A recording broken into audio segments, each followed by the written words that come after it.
Nobody's outside, right?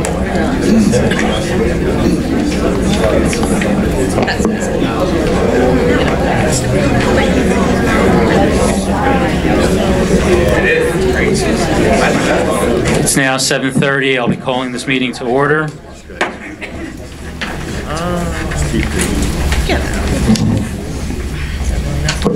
All rise for the flag salute.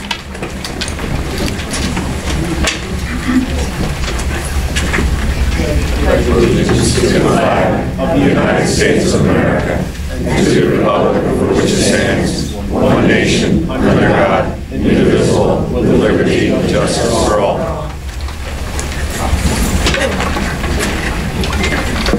A moment of silence to remember the service and sacrifices of the armed service members who protect our nation and the first responders who protect our neighborhoods.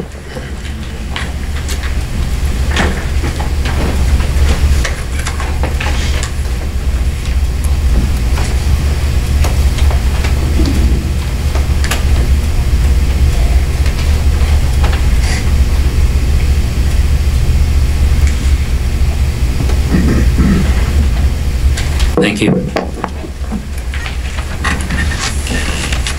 Councilmember Quinn? Here. Councilmember Friedlander? Here. Councilmember Puzio? Here. Councilmember Palumbo? Here. Councilmember Smith? Here. Councilmember Sackett? Here. Councilmember Kelly? Here. Vice President Abrahamson? Here. President Jedinak? Here.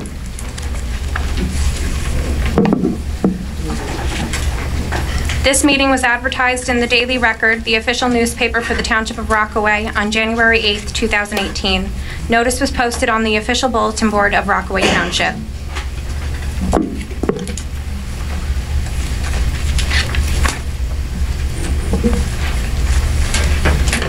Next on the agenda is the designation of Sergeant at Arms. Township Code 2-5.15 decorum. While the council is in session, the members shall preserve order and decorum. The council president, at his or her discretion, shall direct the chief of police or such other person in the police department as he may designate to be the sergeant of arms at the council meeting. The sergeant at arms shall employ reasonable means to maintain the proper order and decorum consistent with accepted standards. I don't see the chief of police here today. One of the officers identify themselves as the sergeant at arms. Captain Ryerson, is that you? Okay. Captain Ryerson will be our sergeant at arms this evening. The accepted standard is that members of the audience are asked to keep their volume to an inaudible level so that business can be conducted and so that those who are speaking can be clearly heard. If an individual becomes audible, the sergeant at arms is expected to ask the individual to reduce their volume to an inaudible level or ask the individual to leave the meeting room as necessary.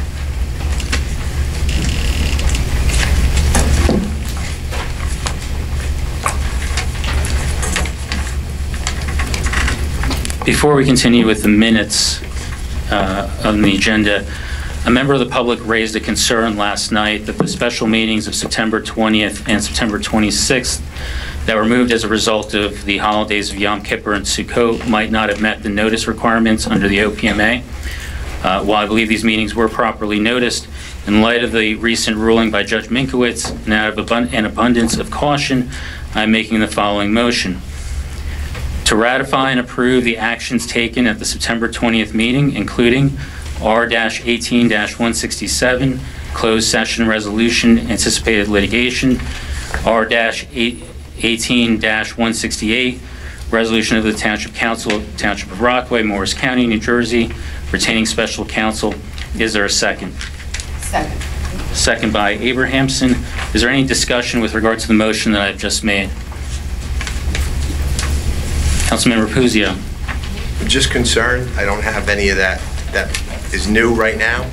We didn't know that that was going to happen. I don't have the documents from those prior meetings in hand, so Okay. I would just like to review them, what we're approving again. Okay. That's it. Thank you. Are there any other comments or questions from the council? Councilmember Quinn. Yes. Why couldn't we have a committee or have the attorney and the clerk do an OPMA review to make sure that these are in compliance prior to us moving this and voting on it, so that we can make sure everything's in compliance? Just as you said, we did get an email from a resident about that. Yeah, I think it's actually a very good idea, Councilmember Quinn, to have a review of what the OPMA says. But for the purposes of this, I'm seeking to ratify the actions that were taking place at the meeting of the 20th, but I think your suggestion is a good one to have going forward. Are there any other questions or comments by the council? Yes. Councilmember Smith. What were the votes on those? What were the votes when we voted? Yeah, so the question... They're in the minutes, correct? Yes, they should be reflected in the minutes. Would you like... Well, they're in the minutes that we're going to vote on to approve. I'm just saying, so you should know how you voted. Councilmember Smith, that's correct. The votes are reflected in the minutes as they're required to be reflected. And yes, any council member who isn't sure of how they voted or what these resolutions said would be able to consult those minutes to confirm that. Happens, anybody needs to. They were sent with our packets. Oh, I'm sorry. I have the minutes that reflect the vote with me because they were sent to us by the clerk in our packet with the agenda, so we should all have them to review before we could approve the minutes as well. Thank you, Councilmember Smith, for pointing that out. Additionally, I'd like to to refresh perhaps the memories of some of the council members present at the September 20th meetings were the following council members: Councilmember Friedlander, Puzio, Palumbo, Smith, Kelly, Abrahamson, Jednak.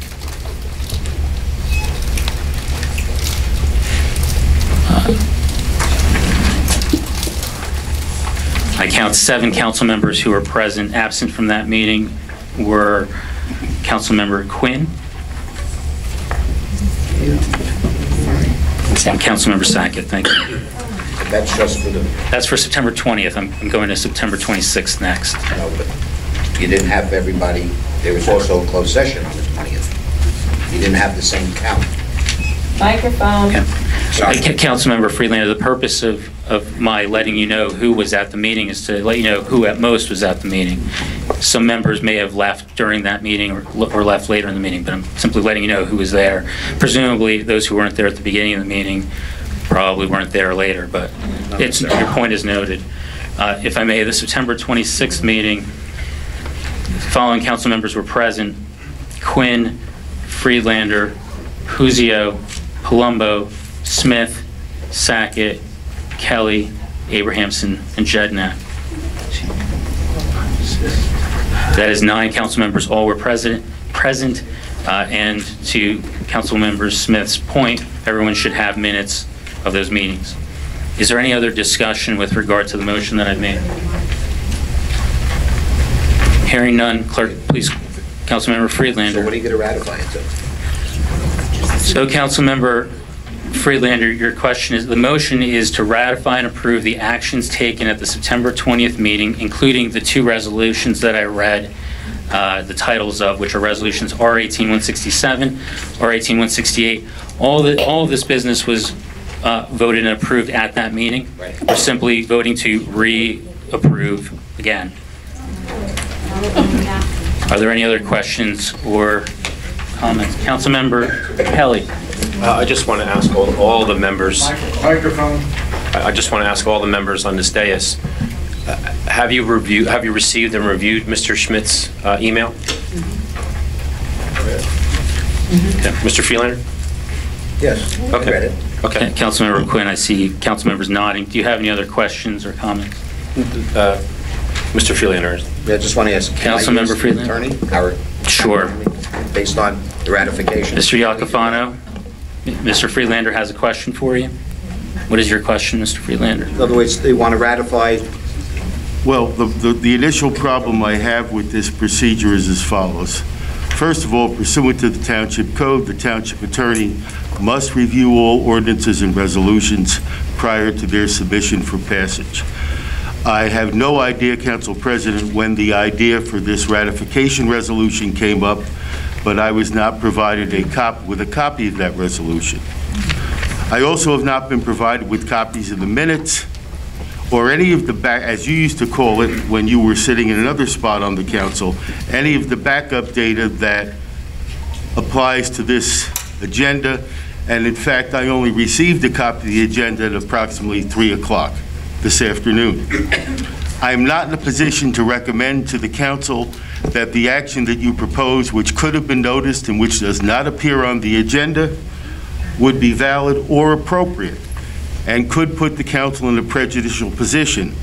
I have noticed a tendency of the council to think that it is entitled to do a redo.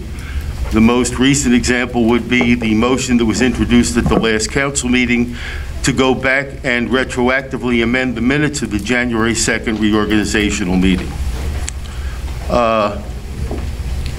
Mr. Iacofano, please stay on topic. The question that Mr. Friedlander... I'll stay on whatever topic I want, Council President. You're not going to edit me. After yelling out, Mr. Iacofano, I'm now ending your time. Are there any other questions? Ending my time to comment on a legal action that you propose to take without the courtesy of notice to other members of the council and the public. Mr. Iacofano, I cannot recommend yelling that at the council council, that is not appropriate behavior of the attorney. Are there any other questions? Or Mr. Palumbo, did you have a question? Can you just grab it? Excuse me, Mr. Palumbo has the floor. The recommendation was by Mr. Schmidt? No, there is a member of the public who brought the issue to our attention. I'm putting this forth as a motion before the council to ratify and approve those items that were already approved at that previous meeting.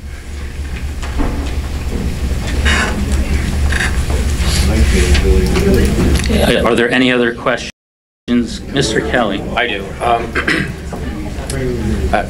Council President, I did have the ability to review the transcripts that had taken place of the October 1st. And I know that was a question that was raised by Judge Minkowitz in regards to ratifying.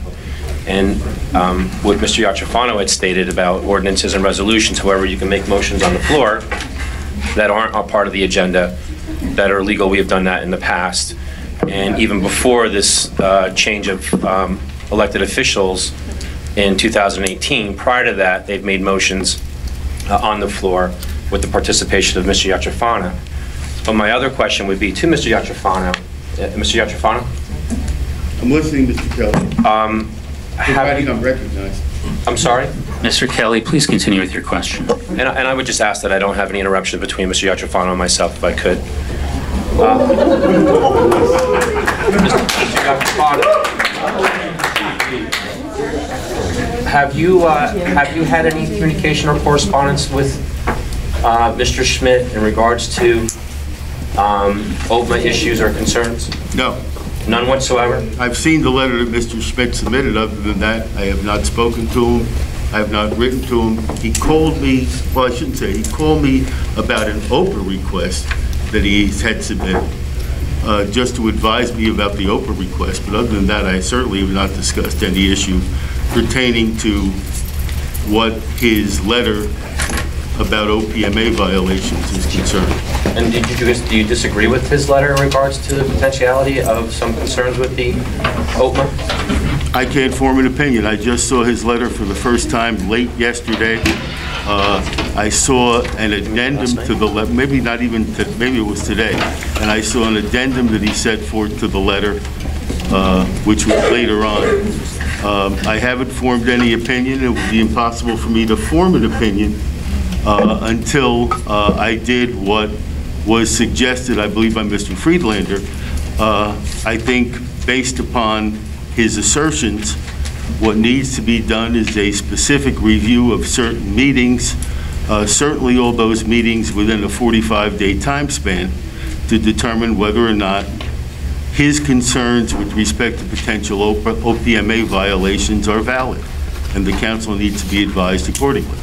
Now, Ms. Yetrafano, I mean, it's obvious that those emails that exchanged for Mr. Schmidt and yourself, as well as the rest of the council, came in after day's end yesterday. I didn't exchange any emails with Mr. Schmidt. Well, you received an email. You just stated that you reviewed it. I received a copy of the email that he sent to everyone. Okay, and I don't want to... And I don't even know that I received it from him. Okay, but you have a copy of the letter that Mr. Schmidt had addressed to, let's just say, argument's sake, the council. Somewhere on my computer, yes. And in that time frame, it was 6 o'clock or later, and then there was an amendment to that email about an error that was inadvertently made by the same sender. Now that email... What are you talking about? If you listen, I'll get to the point. So the agenda can't be modified with less than 24 hours, but yet we've had a concern that's being raised to address with the potentiality of a threat of litigation again. So with that being said, there's the opportunity, which has been taking place not only just in Rockaway Township that we're trying to do tonight, but in other states and municipalities to try to ratify just to make sure that everything is done correctly. One, to do it correctly. Two, to minimize or eliminate any potentiality of litigation. So Mr. Schmidt doing his due diligence and informing us of his concern with his involvement and knowledge about OPMA, as you have witnessed, making those recommendations. What have I witnessed, Mr. Kelly? Moving forward, it minimizes the exposure of any liability or litigation for that. So I think what President Jeniak's trying to do is, based on those recommendations, feeling that we did notice properly, however, in case we did not, we won't go through and have any potentiality of voiding or voidable meetings or any vote that might have been voided moving forward. The members were here. Those members had voted upon everything. I don't know if anything would change since then, because it would be accurate under the minutes and as well as the audio. And we're just trying to move forward to be compliant. And then they were following from this time on from Minkowitz's decision of what he's recommending for Rockaway Township. Is there a question in there somewhere? My question was, did you read the email that was sent to all the members, and at what time? And again, addressing that it wouldn't be able to be on the agenda because you would be in violation of a 24-hour rule for the agenda, hence making a motion rather than a resolution. Councilmember Kelly, if I could just go back to your earlier point, I see you, Mr. Puzio. Thank you for pointing out that the governing body has the ability to make motions from the floor, which is what this is, and this governing body has a long history going back many years of making motions from the floor. Mr. Puzio, did you have a comment or question? I would like to make a motion to not dismiss what you're saying or what Mr. Kelly is saying, but to table it until after Mr. Yetrafano has had a chance to review thoroughly the emails from Mr. Schmidt, any potential OPMA issues, to review the law. So instead of discarding a good idea, maybe we can table it until the next meeting, give him some time to look at it so everything can funnel through our attorney, and then come back and vote on it. Mr. Puzio, are you making a motion to table this motion? Yes, sir. Okay. I'll second it. So, but can we just cite, Mr. Kelly? Just give me a moment. So we have before us a motion from Mr. Puzio. And a second. Getting there. A second from Councilmember Quinn to table this motion. We need to simply take a vote on the whether or not we're going to table this, and then discussion can continue if this will continue. Okay. You don't think that would be necessary to have some discussion prior to this vote? Give me 1 moment, Mr. Kelly. Just to address Mr. Puzio. I'm just going to take a quick look at Robert's rules.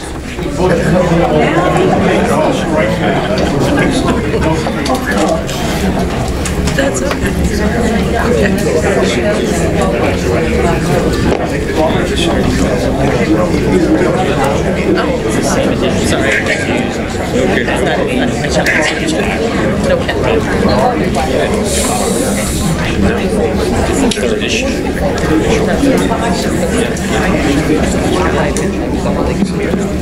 Well, maybe it's job. right now, just texting my boss.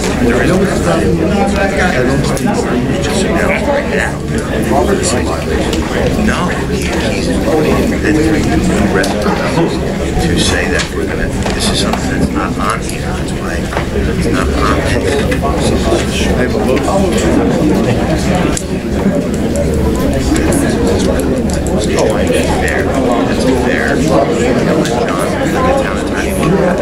I'll come back and vote on it if it goes through and say, but it's not here now, which is too much right now. It doesn't. No, this is the old this is the old this is the old IRS. When the order shows up, yep.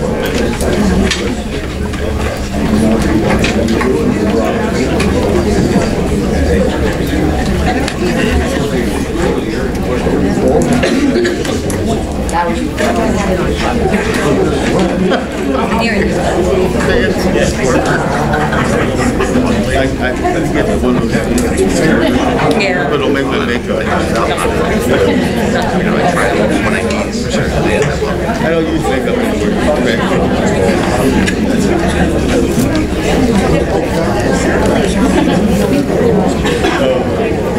You know what happens? Oh, my wife.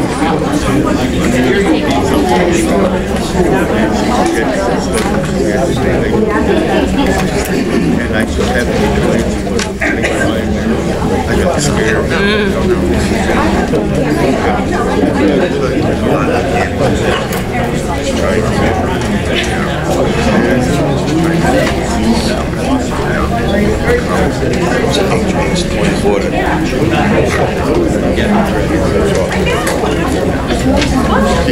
You don't want that.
Is there any discussion on this motion to table the motion before us? I do. Councilmember Kelly, the discussion is limited to just whether or not to table the motion. And I will address that, and following up to Mr. Puzio. And Mr. Puzio, I appreciate your suggestion. And it's not that I disagree with your suggestion that you have there, but there's concerns that I have in regard to your suggestion and in potentially tabling this. And the reason being is that each of those meetings, one was September 20th, and the other one was September 26th. In order for an individual to file suit, as it's already been somewhat suggested, prerogative writ, they have 45 days in order to do that, and then they're time barred to do that. On the 20th meeting, if we were to wait until the November 8th, if we table this, we're going to be at 49 days, which will be out of the time frame for the individual that basically made that prediction of a possibility of litigation. So what you're saying to table it for further review, there's also that potentiality that the individual will not wait for that period of time because they'll be time barred to file in order to so cause a prerogative writ. If we do the 26th meeting, there'll be only 2 days that will be left because it will be 43 days until the next meeting to potentially ratify that if we were to table that, if you had the same feelings, if another motion is made for the 26th meeting of September. Again, just based on the recommendation of the individual that submitted the email and the same recommendation that was made on the 15th of September at 3 o'clock in the morning. I just think that there's a potential concern of that. And that's all I say about having this meeting and tabling it moving forward. That's the concern.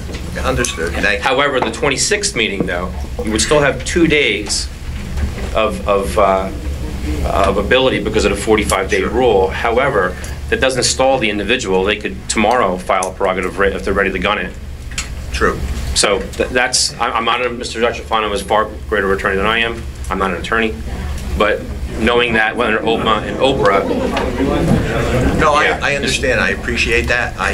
I'm just hoping that the person sees that this council and administration is acting in good faith, trying to straighten some things out and do their due diligence, that they wouldn't go ahead and file suit if we're trying to make corrections if need be.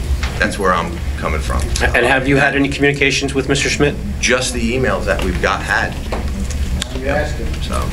The discussion before us, the discussion before us is whether or not to table this motion. I have a question. Councilmember Smith. About tabling it. If he filed a lawsuit tomorrow, what happens with these? So they null and void?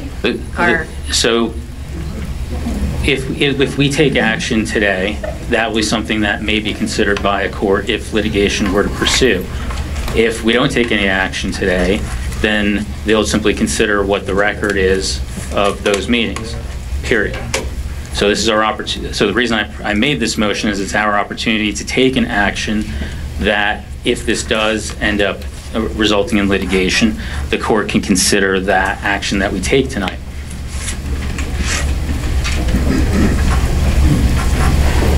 And if they can consider the action that we took that night, let me see if I can try that again. Let me try one more time. If someone were to litigate the validity of the September 20th meeting, right? If they did that yesterday, for instance, then all they would have before them are the actions taken at that meeting, right, and leading up to it. Okay. Purpose tonight is to take these actions to, if there is an issue there, to correct it tonight. And if there still ends up being litigation, then the court can see that we took actions tonight to try to correct it. If we don't take any action tonight, then there won't be anything to see. So if we don't take any action tonight, the court would consider that we didn't try to correct it? I don't know what they would consider, but they certainly wouldn't have it. Then could consider. They wouldn't have any action from us tonight to consider, right? It's one less thing that would exist for them to consider, right? So they would consider perhaps that we were aware of it from Mr. Schmidt, and then we didn't try to correct it. Correct. That's a possibility. There's no way to predict it, but that's a possibility. No, but it's a possibility. Are there any other comments, questions? So the question that I'm calling is whether or not to table it. Yes, we'll table it, which will stop us from taking any further action on this. No will allow us to continue discussion on this and possibly take action. Does everyone understand? Yes is to table, no is to not to table. Clerk, please call the roll. This is on whether or not to table. Councilmember Quinn? Yes. Councilmember Friedlander? Yes, on tabling. Councilmember Puzio? Yes. Councilmember Palumbo? No. Councilmember Smith? No. Councilmember Sackett? Yes. Councilmember Kelly? No. Vice President Abrahamson? No. President Jedinak? No. That's 5 noes, 4 yeses. The resolution is not, I'm sorry, the motion is not tabled. Discussion on the motion continues. Is there any further discussion? Is there any further discussion regarding the motion itself that I've made? Hearing none, I will call the question. So we will now be voting on the motion itself. I will read it again just for everyone's benefit. To ratify and approve the actions taken at the September 20th meeting, including resolutions R-18-167 and R-18-168, the titles of which I previously read. Clerk, please call the roll. Oh, I'm sorry. The 2 people that weren't at that meeting, should they still vote on this? Well, I would leave that decision to them individually. Okay. As to whether or not they reviewed the minutes, et cetera, reviewed the materials, and whether they would want to vote or not. But I'll be asking the clerk to call everybody in the roll. Okay, thank you. Thank you, Councilmember Smith. Clerk, please call the roll. Councilmember Quinn? I will not vote on any of these resolutions until there is an OPMA review. Councilmember Friedlander? Excuse me, I just want to clarify, is that an abstention? Yes. Thank you. An abstention by Councilmember Quinn. Councilmember Friedlander? I'll go right to no. Councilmember Puzio? I'm going to abstain as well. Councilmember Palumbo? Yes. Councilmember Smith? Yes. Councilmember Sackett? Though I wasn't there, I did read the minutes. I know how to read, and I will abstain. Councilmember Kelly? Yes. Vice President Abrahamson? Yes. President Jedinak? Yes. 5 yes, 1 no, 3 abstentions. The motion carries. Again, in light of the recent ruling and out of an abundance of caution, I'm making the following motion to ratify and approve the actions taken at the September 26th meeting, including the council appointment of EMS member Mihir Kansagra, ordinance for introduction 018-18, an ordinance of the Township of Rockaway, Morris County, New Jersey, amending Township Code, Chapter 2, Section 2-6.3, Township Attorney, Resolution R-18-166, resolution to appoint Lisa Palmieri, Chief Financial Officer, to the Morris County Joint Insurance Fund Commissioner, and Pat Seeger, Assistant Business Administrator, as the alternate commissioner through 2019. R-18-169, resolution authorizing the redemption of tax title lien C number 17-0015, block 20506, lot 10, 14 Cayuga Ave. Resolution R-18-171, resolution authorizing 2018 fourth and 2019 first quarter tax overpayment refunds on block 10601, lot 34, known as 169 Perry Street. R-18-171, resolution authorizing the purchase of one Rescue One brand 1673 X-S connector boat, trailer, and accessories for a total cost of $31,050. R-18-172, resolution authorizing the purchase of a vehicle described as a 2018 Western Star with Class 8 chassis having a gross vehicle weight of 27,000 pounds or greater and being comprised of a dump body, plow, and sander, and the purchase of a warranty for such vehicle for the total purchase price of $175,828.48. R-18-173, resolution authorizing the purchase of 12 4,500 PSI Air Pack X3 SCBA units with accessories for a total cost of $94,381.20. R18-174, resolution authorizing the release of a performance guarantee previously posted by American Asphalt and Milling Services, LLC, in the amount of $261,101.60 and requiring the posting of a maintenance guarantee for 1 year in the amount of $250,033.11 applicable for the construction of Section 2 of the Daniel Street Road Improvements Project. Is there a second? Second. Seconded by Abrahamson. Is there any discussion with regard to the motion that I've just made, which should cover the September 26th meeting?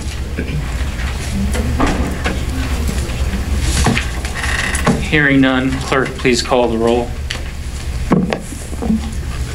Councilmember Quinn. Again, without OPMA review for compliance, I will abstain. Councilmember Friedlander. Abstain. Councilmember Puzzio. Abstain. Councilmember Palumbo. Yes. Councilmember Smith. Yes. Councilmember Sackett. Abstain. Councilmember Kelly. Yes. Vice President Abrahamson. Yes. President Jenanak. Yes, I count 5 yes, 4 abstentions. The motion carries. Continuing with the agenda, next item is approval of minutes. We have items A through E. A is the July 10 regular meeting. B is September 20th special meeting. C is the September 20th closed session. D is the September 26th special meeting. E is October 11th regular meeting. I'm going to ask that these all be moved together. I will move them together. I'll ask for a second. I second. Second by Abrahamson. If you'd like to vote on all of them, you can say I'm voting on all, or I'm voting on items A through E. If there are ones you want to vote differently on, simply identify those as A, B, C, D, or E, and how your vote differs. Is there any discussion on any of these minutes?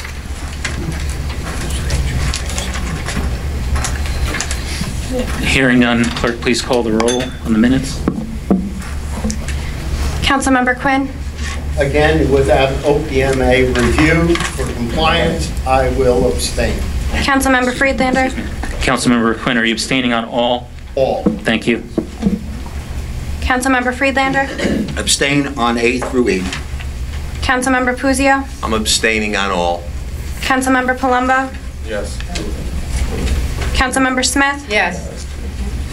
Councilmember Sackett. Abstain on all. Councilmember Kelly. Yes. Vice President Abrahamson. Yes. President Jenanak. Yes to all. I count 5 yes for all, 4 abstentions, 0 no votes. The minutes are approved.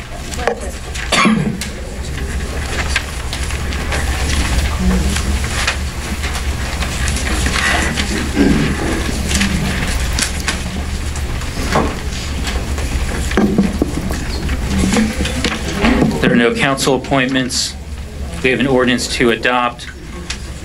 Ordinance O-18-17, ordinance reappropriating $40,000 of proceeds of obligations not needed for their original purpose in order to provide for Peterson Field parking rehabilitation in the Township of Rockaway in the County of Morris.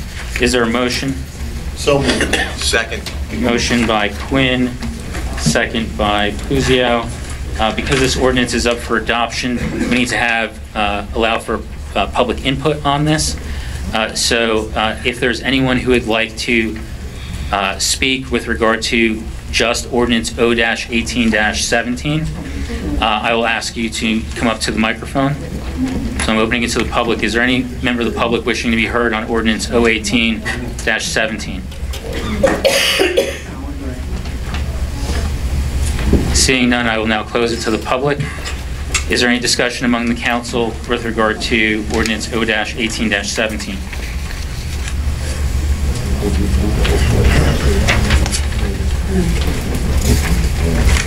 Hearing none, clerk, please call the roll. Councilmember Quinn? Yes. Councilmember Friedlander? Yes. Councilmember Puzo? Yes. Councilmember Palumbo? Yes. Councilmember Smith? Yes. Councilmember Sackett? Yes. Councilmember Kelly? Yes. Vice President Abrahamson? Yes. President Jedenak? Yes. I count 9 yes, 0 no, 0 abstentions. Ordinance is adopted. Next on the agenda, we have the consent agenda.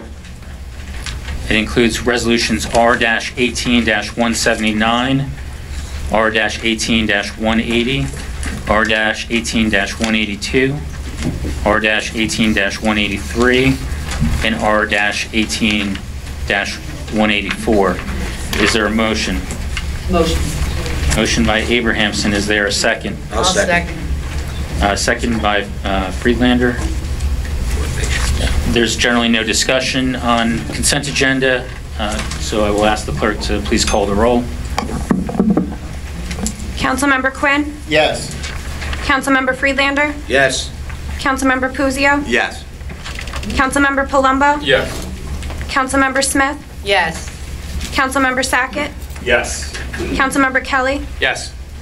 Vice President Abrahamson? Yes. President Jedenak? Yes, I count 9 yes votes, 0 no's, 0 abstentions. The consent agenda is passed. Next on the agenda, we have new business. We have mayor's appointments that require the consent of the council. We'll do each of these in turn, starting with item number A, appointment of Phyllis Hampton as the Planning Board Class 4 member. This was also an item of business on the September 20th meeting as well. Before I begin discussion, Mr. Mayor, do you have any comments with regard to this appointment that you'd like to make? No, fully in support. Okay. Is there any discussion among the council with regard to this appointment? A? We are doing them in turn. A, Phyllis Hampton, Planning Board Class 4 member. Is there any discussion among the council? No, I have great name for Mrs. Hampton. Is Mr. Quinn, it looks like He's you more want... than qualified, yes. Are there any other comments or questions about appointment A? Mrs. Hampton was ran the planning department. She was the administrator of that. She's also currently on the zoning board, Board of Adjustments. So she'll be doing a dual role with this. So her vast amount of experience that she has. Her husband is a land use attorney, and she's probably gained a heck of a lot of knowledge through that as well. So I would also recommend Mrs. Hampton. Thank you, Councilman Kelly, for pointing out that that Mrs. Hampton currently serves on the Zoning Board of Adjustment. I did mention this the last time this appointment was on the agenda, that Mrs. Hampton has agreed to serve on both, and our code does allow for that. Hearing no other discussion, I will call the... I'm sorry. Oh, I'm sorry. Is there a motion for this? I make a motion. Second. Motion by Abrahamson, second by Kelly. Is there any further discussion on this appointment? Hearing none, clerk, please call the roll. Councilmember Quinn? Yes. Councilmember Friedlander? Yes. Councilmember Puzo? Yes. Councilmember Palumbo? Yes. Councilmember Smith? Yes. Councilmember Sackett? Yes. Councilmember Kelly? Yes. Vice President Abrahamson? Yes. President Jedenak? Yes. I count 9 yes, 0 no, 0 abstentions. The appointment has been confirmed. Appointment B is Allison Ferrante as Township Engineer. Is there a motion? I'll make the motion. Second. I heard Abrahamson and then Kelly. Yes, I did motion. Is there any discussion with regard to this appointment? I'm sorry, Mr. Mayor, did you have any comments you wanted to make with regard to this appointment? Again, I'm happy to see it, the opportunity to work with Ms. Ferrante and voice support. Any further discussion among the council? Seeing none, clerk, please call the roll. Councilmember Quinn? Yes. Councilmember Friedlander? Yes. Councilmember Puccio? Yes. Councilmember Palumbo? Yes. Councilmember Smith? Yes. Councilmember Sackett? Yes. Councilmember Kelly? Yes. Vice President Abrahamson? Yes. President Jedenak? Yes. I count 9 yes votes, 0 no's, 0 abstentions. The appointment is confirmed. Next appointment.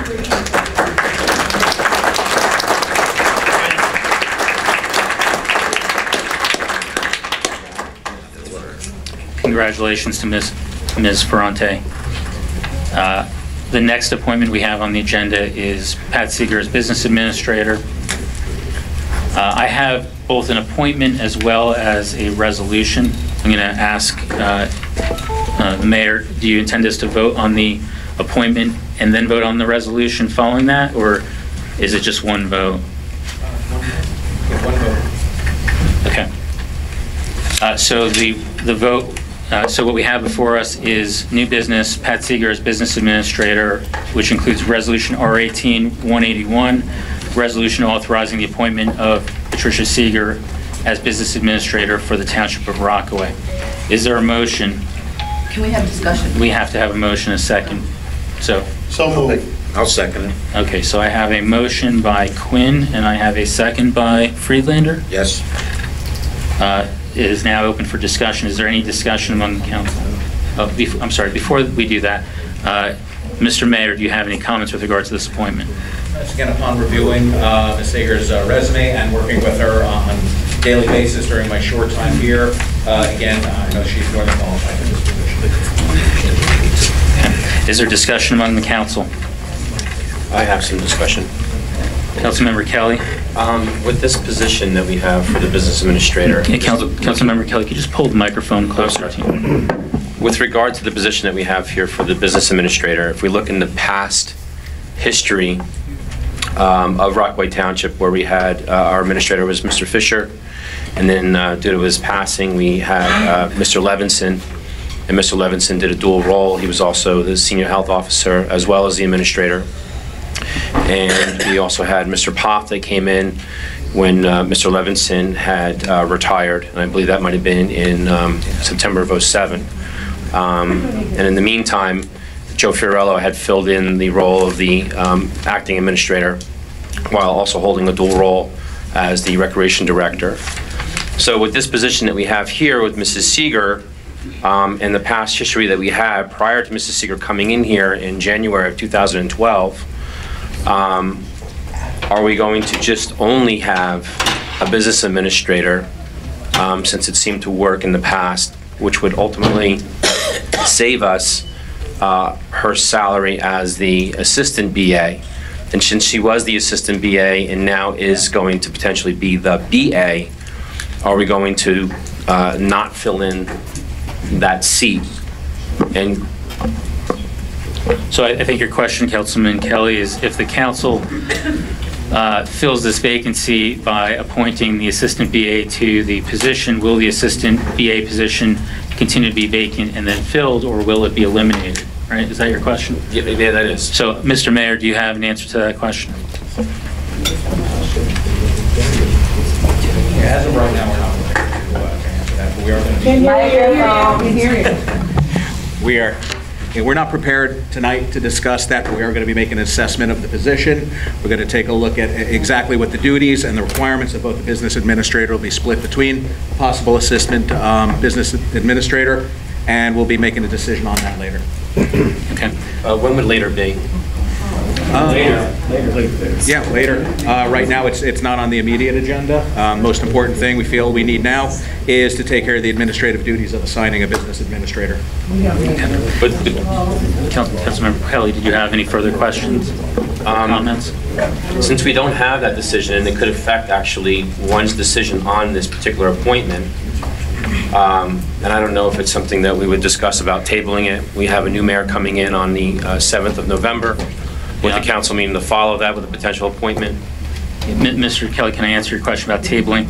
Having read through the code, my interpretation of the code is that the appointment can be postponed for at most one meeting, and this was requested to be on the last meeting. It was postponed, so we've already had our one. Okay. So my my belief is that this appointment deserves an up or down vote at this meeting.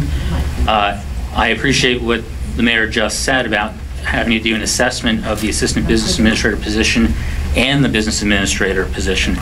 That is exactly my sentiment and the sentiment that I relayed earlier this year with regard to these positions. And for that reason, we need to have a conversation about these positions, how they relate to each other prior to making any appointments. For that reason, I don't support this appointment, and I think we should vote it down so that we can work with the next administration to have that conversation and review those positions. So that's my opinion with regard to that. But I echo the same place that the mayor is coming from.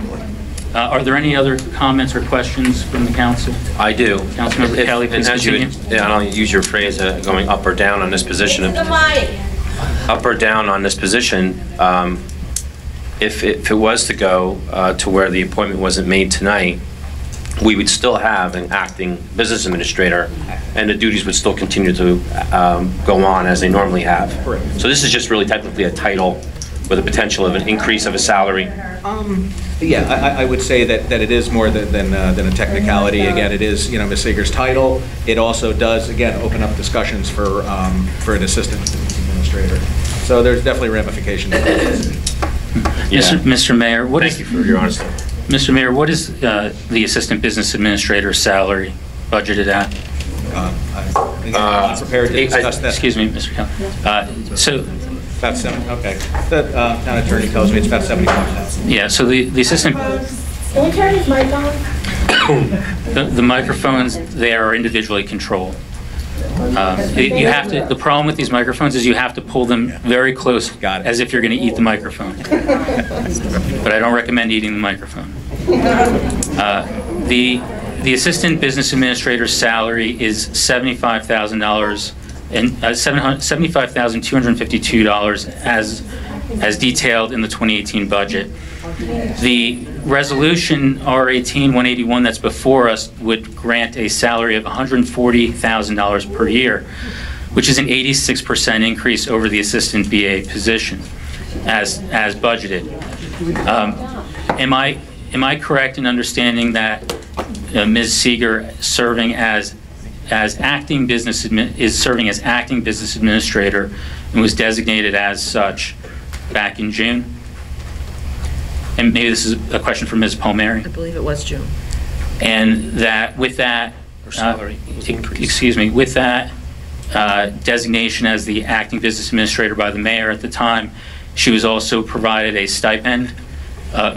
There was an additional stipend. I don't recall how much it was, but yeah, it was $1,000 per week. Okay. In that position. So annualized, her base salary is assistant BA and serving as acting BA annualizes to $127,252, which is a 10% increase over the assistant. I'm sorry. The $140,000 that's proposed is a 10% increase over what she's being paid today, annualized. So it doesn't sound like anyone is aware of the numbers. So to be aware of those very significant increases in the salary that are proposed in this resolution before us. Mr. Kelly or anyone else, do you have any comments or questions? Mr. Palumbo? You're going to be mayor in a couple of weeks. Yes. You weigh in on this at all? I mean, given the fact that you're going to be the mayor in a couple of weeks, you'll be the mayor at least 14 months. Mr. Puzio, pull the microphone close, please. Here's my feeling on it. We're serving the public, and we're also serving our town employees. Ms. Seeger has been doing the job. She's competent. It's not like somebody who we're interviewing. I've interviewed many people who have fantastic resumes, and they show up to work, and I'm looking at their resume, and I'm looking at the person who showed up. It's not the same. She's proven. She's been doing the job. I'm all for appointing her as our business administrator. As far as whether we're going to have with the issue that Mr. Kelly raised, an assistant or not, I can't make that determination. I haven't sat in the seat. I haven't sat down and discussed with department heads as to what the town is going to be shaped like, what our administration is going to be shaped like. But I do have faith in Ms. Seeger and her abilities.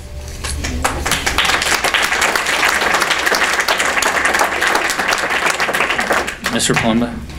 Okay. I do. Mr. Kelly? Mr. Puzia, I appreciate your statement there. In the past, you were on the committee for appointing or interviewing business administrators. Correct. And was Mrs. Seeger a part of that interviewing process? Many people were part of that process. But was Mrs. Seeger? Yes. She was a candidate? She was part of the committee. She wasn't a candidate, though? Not from where I sat. The mayor's office, the way it worked in the past was, it's a function of the administration to choose what resumes. We did it through part of the committee. Let me back up for a minute. Part of the committee that I was on, the town hired the mayor, the administration hired a search firm.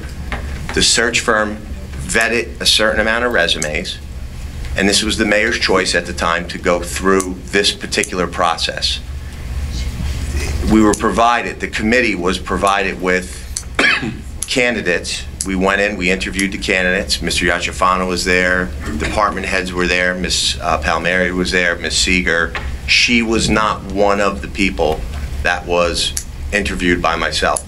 She may have been interviewed, I don't know this, but she may have been interviewed through the administrative process prior to, at one layer at the first step, but I sat in at the end once the mayor and the administration chose 3 candidates. Mr. Puzio, you referenced a search firm. I believe you're referring to the search process that was conducted when Mr. Brewer was hired, not correct. Not since he departed. Correct. That would be correct, when Mr. Brewer was hired. Right. So that was a year ago, but the search process that was conducted earlier this year was not done through a search firm. No, it was not done through a search firm for particular reasons. Yep. Yes, that would be correct. Right. But as you just confirmed, Ms. Seeger was not a candidate among that process. She was part of the committee who was helping to identify candidates. She was part of interview candidates. She was part of the committee to help identify. I don't know if she submitted a resume. I don't know that. I don't know if she submitted a resume, but when I got involved as being a person on the committee to vet 2 or 3 people, she was not one of them. I can tell you that. Okay. So the question that I have that follows up was this position posted recently? This vacancy, was it posted recently? The BA position? Correct.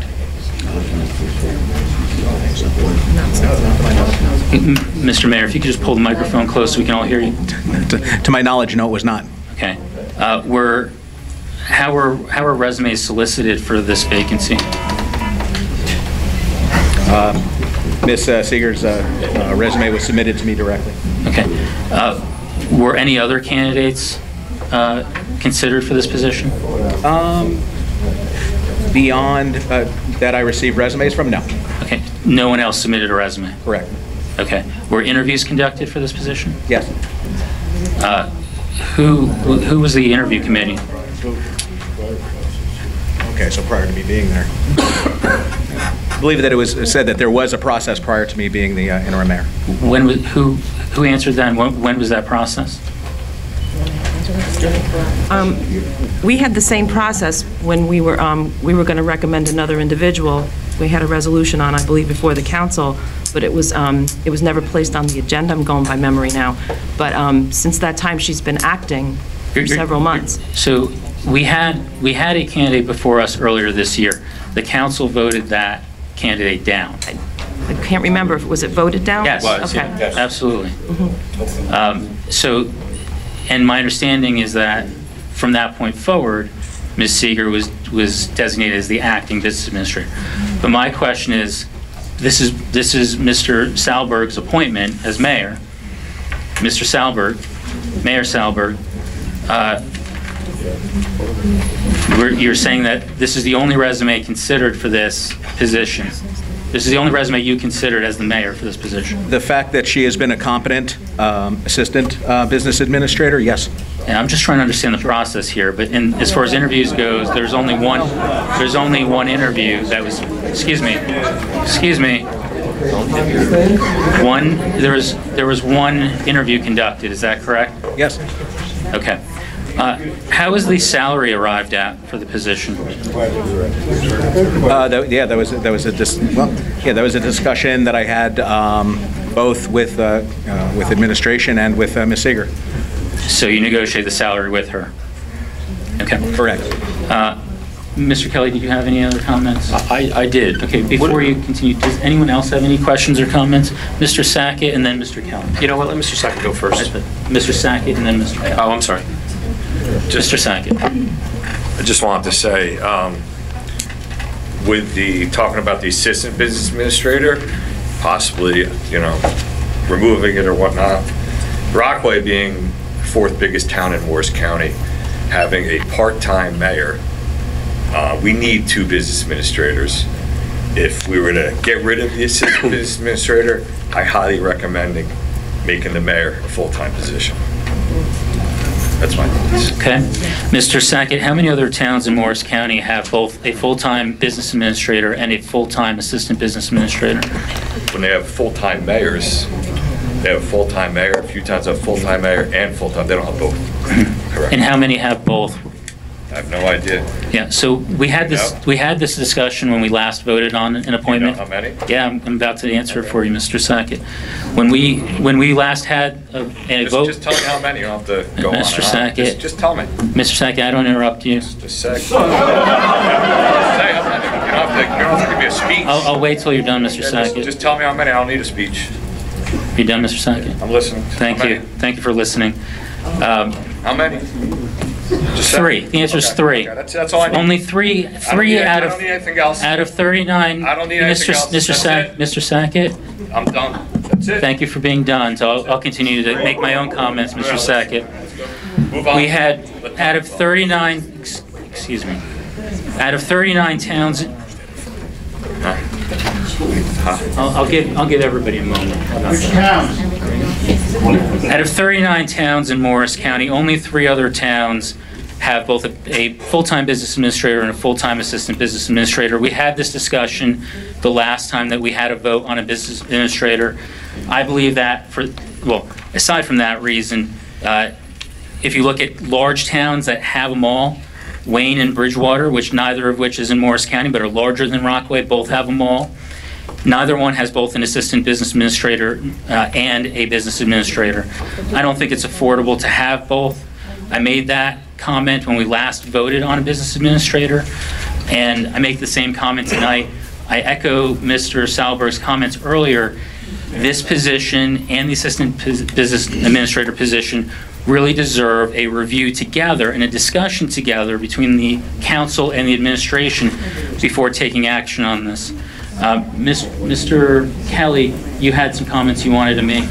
I did. I don't have the January 1st, 2012. I'm sorry, January of 2012's minutes in front of me, where Mr.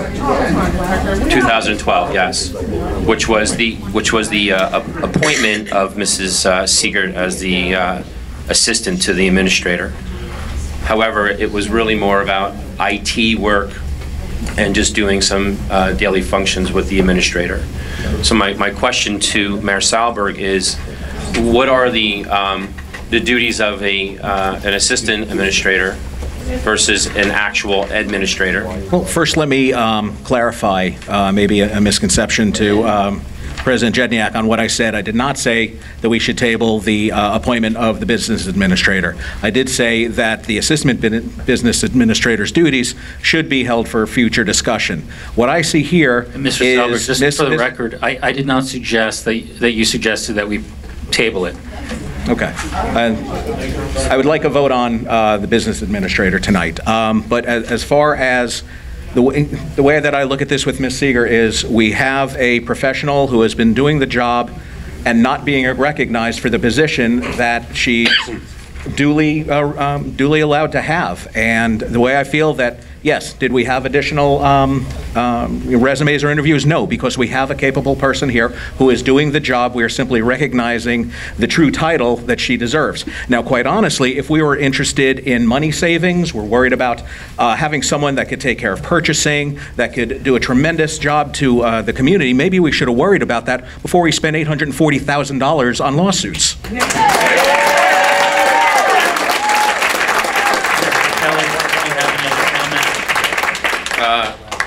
I don't. I mean, Mayor Salberg's not indicating that those lawsuits were brought against the council by our former mayor and your We're wife. talking about spending town money, and I feel this is a wise investment in Ms. Seeger. And I hear you, and I appreciate And I'm going those to ask that the discussion be limited to the topic at hand, which is the appointment.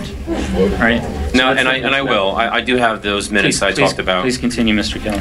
And it says here for Mr. Poff, at the time who was the administrator, he introduced the new assistant administrator, Pat Seeger, to everyone and welcomed her. She will be charged with improving communications with the public and internally in the municipal offices. She will also be improving township website.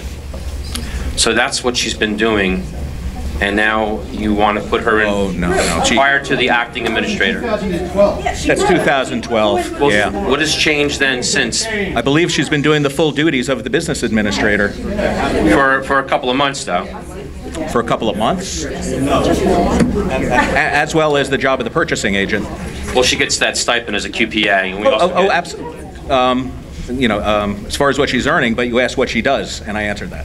Okay. I am. Mr. Kelly, Council Vice President Abrahamson has some questions or comments. Okay. I personally have full faith in Pat Seeger, okay, right now. However, until we can look at the assistant BA position, I truly feel that we need to reconsider this. I think that we need to give our future mayor time to assess the situation and the needs and have some input there as a fully sworn-in mayor, Mayor Puzio.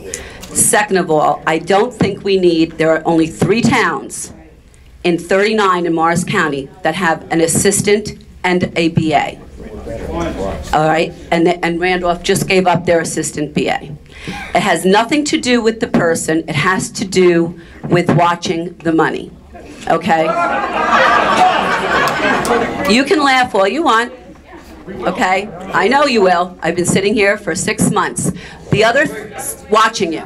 The other thing I have to say is that Mrs. Seeger was also available to be a business administrator when Mr. Brewer resigned.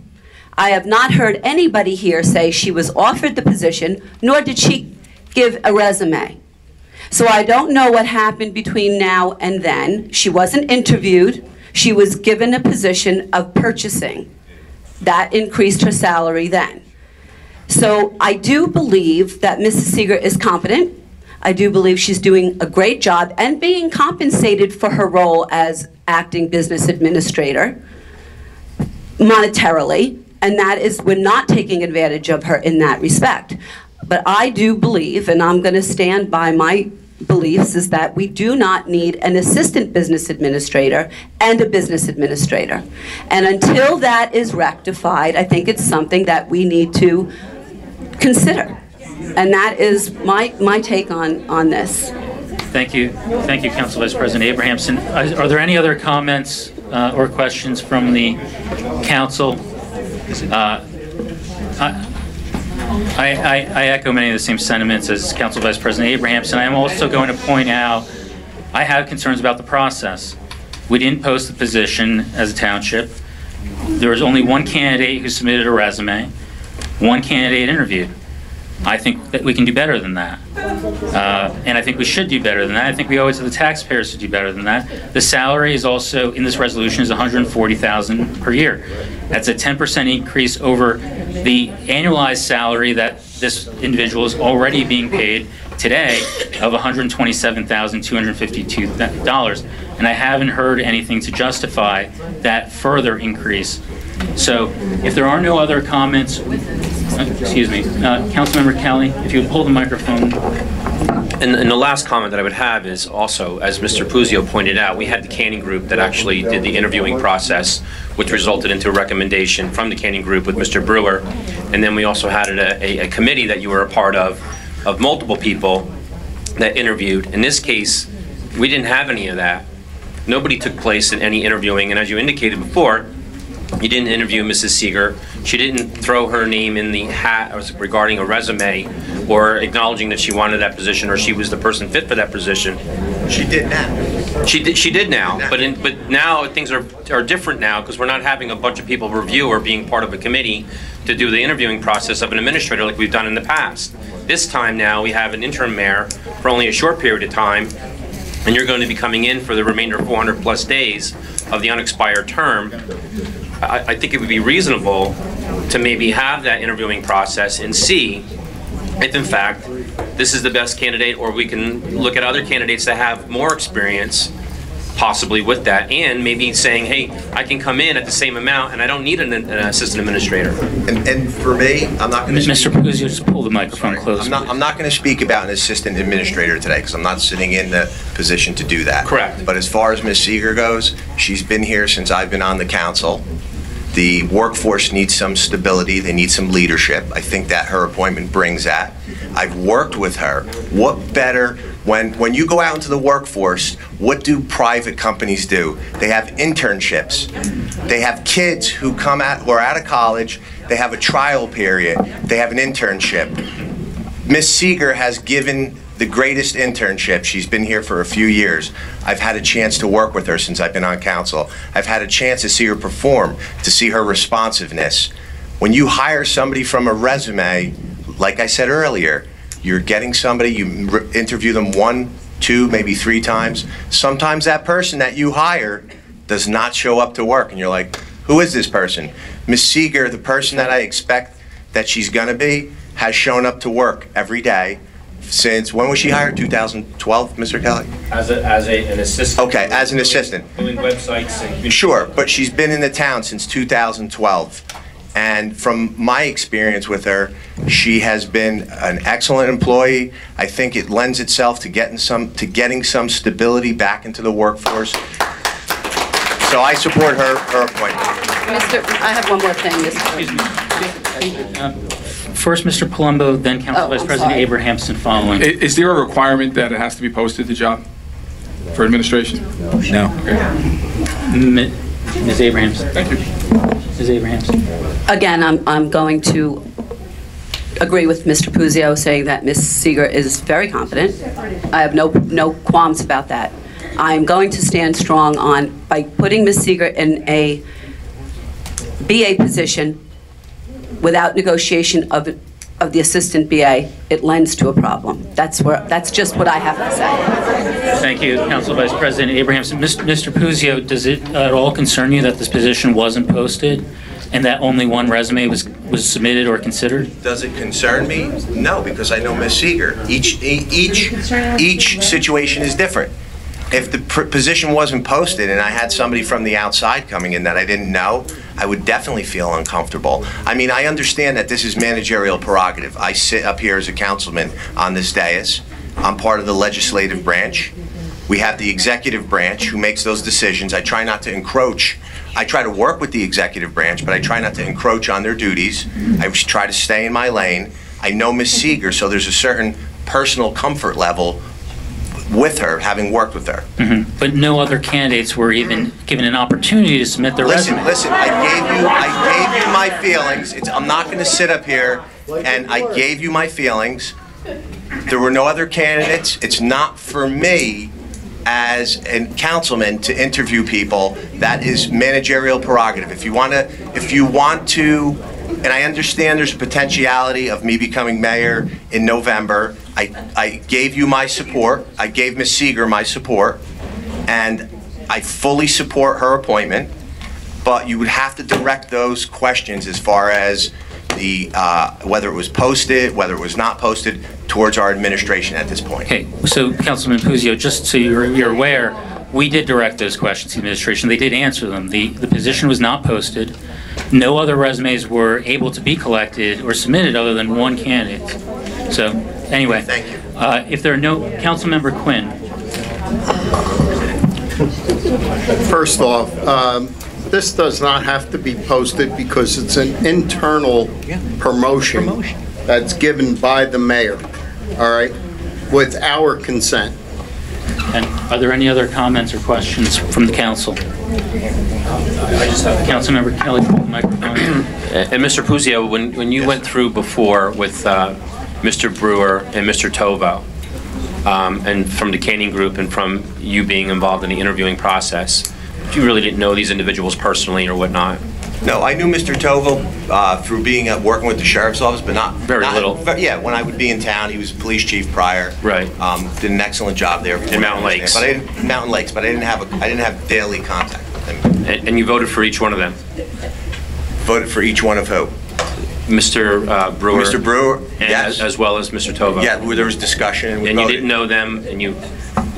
I just wanted you, before you were saying you wouldn't vote on somebody because you didn't know who they were. No. Here's what I said. You can't mince words. What you have to put together is that I said two separate things. One is that there's managerial prerogative.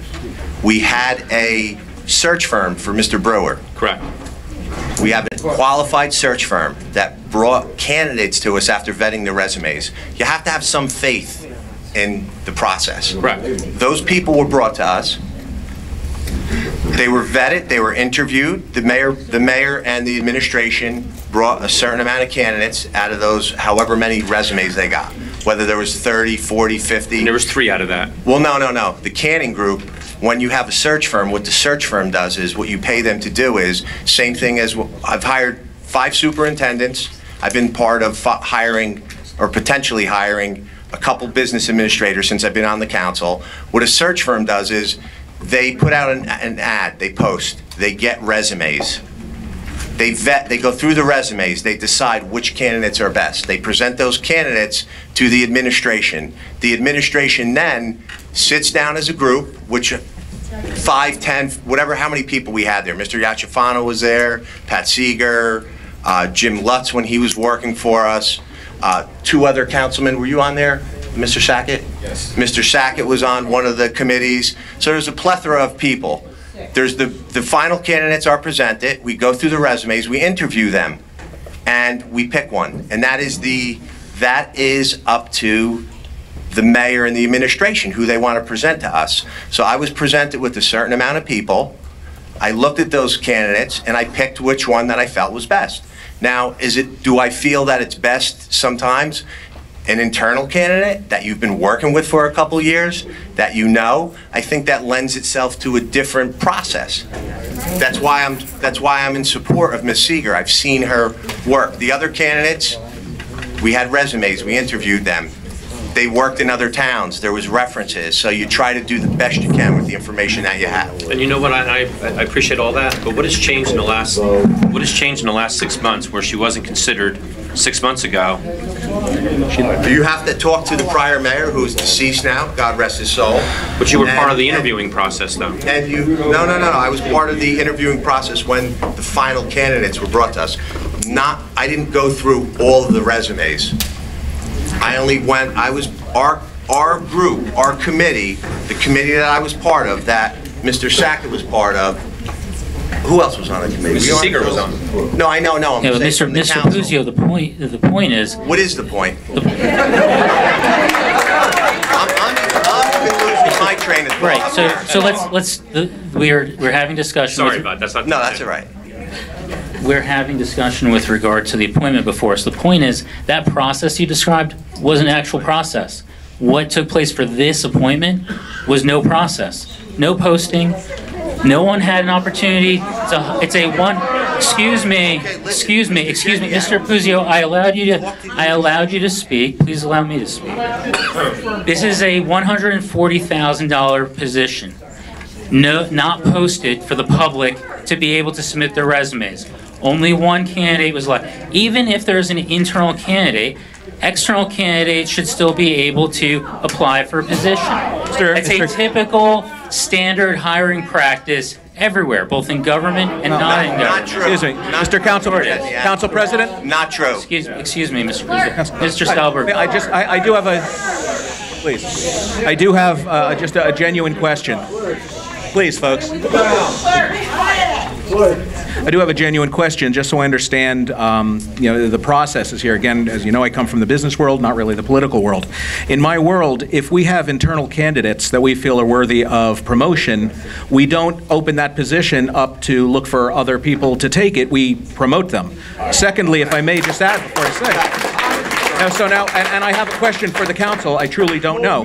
When we have when we have promotions, and I assume we have promotions here with the clerks, with police, and they receive a promotion, before they receive that promotion, do we have open interviews to see if there's someone better for that position? Yes, according to the process. Yes, absolutely. Absolutely. And if I may, excuse me, a question was asked. So a police officer that's promoted, you first to see if Mr. Salberg, please, you asked a question. You asked a question, allow me to answer it. There is a civil service process for police positions, okay? That process was followed during my tenure as mayor. Yeah, it was, if you have any, look, it's very easy for those who are in the administration to review that process with civil service, understand what it was, what it is. My apologies if maybe I asked the question wrong. So, Mr. Salberg, excuse me. There are different processes for different positions. Civil service positions have a civil service process. Fully understood. If that's not adhered to, right, you find out pretty quick because you end up having a lot of conversations with civil service. So there are exempt positions, which includes the business administrator position that we are discussing. All the other positions that are, the only positions that come to a council for advice and consent, for those who might not be aware, are the business administrator and all the department heads. All the other positions beneath those positions, this council doesn't even know about. If they get hired, we don't even hear that they get hired. One of the outstanding requests this council has had since the beginning of this year is a monthly report just telling us who was hired, who retired, just so we know when there's new faces around town. We haven't gotten that report a single time. So we don't have any input into that process. The only process we have advice and consent into is the business administrator and the department heads. Those are the only. And I really do appreciate that explanation. The process of how those are appointed is as simple as the mayor presents it and the council decides how it wants to vote on it individually, right? So that's the. Are we doing that now? Yes, we are. We are. But the council has. Look, we have the council and the public have an expectation that we do more than that, than simply pick a name and put it before the council, whether it's an internal name or an external name. There ought to be a process surrounding that. This just sounds funny to me. Okay. So you asked the question, you got an answer. Mr. Friedlander. Last question. How many resumes did we see for the town engineer? Because I only saw one. And that was internal. She was qualified by her resume, and she moved up to the town engineer. So if you're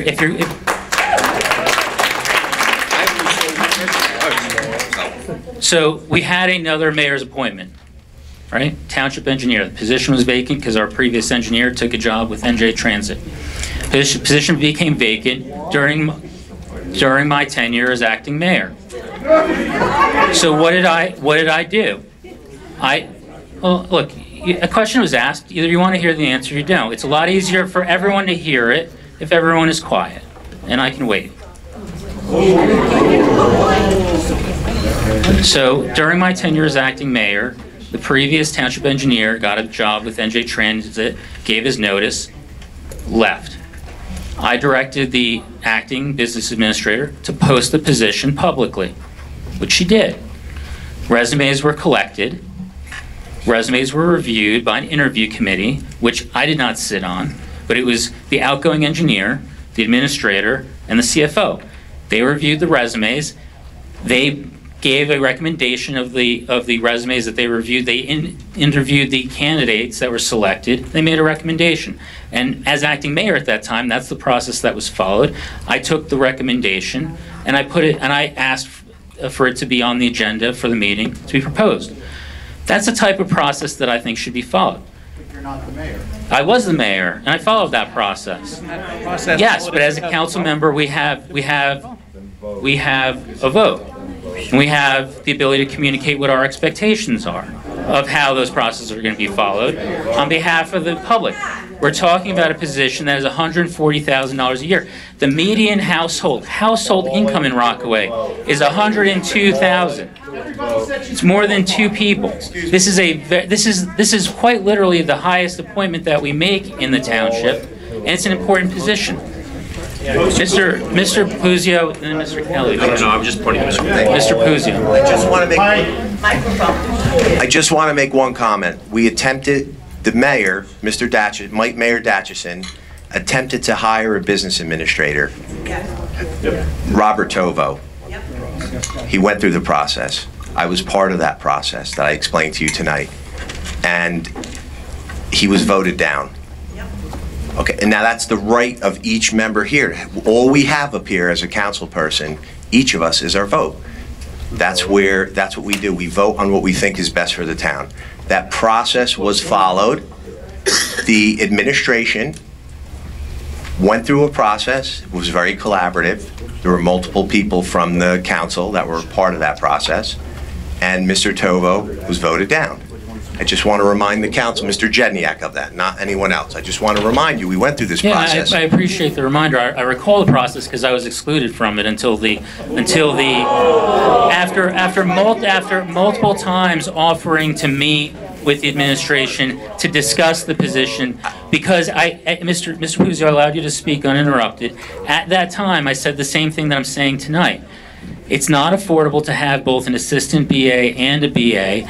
Both the positions need to be reviewed in conjunction with each other, and there needs to be a discussion between the administration and the council in advance of making that appointment. That's my point. That was my point then. That's my point this evening. The problem is there's regression. There is at least a process that time. There's not even a process here that we can go to the public and say, hey, there's a legitimate process. Anybody could have applied. Only one person was allowed to apply. That's not a process. Only one resume was reviewed. Only one candidate was interviewed.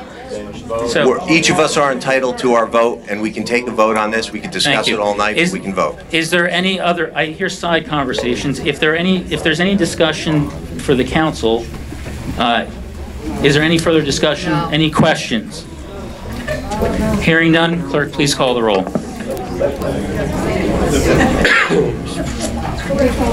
Councilmember Quinn? She's more than qualified, yes. Councilmember Friedlander? Yes. Councilmember Puzio?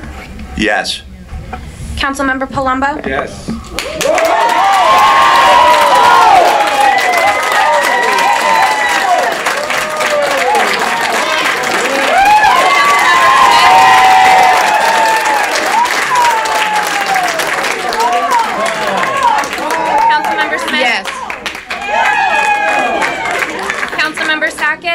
Yes. Councilmember Kelly? No. Vice President Abrahamson? I abstain based on not wanting the assistant.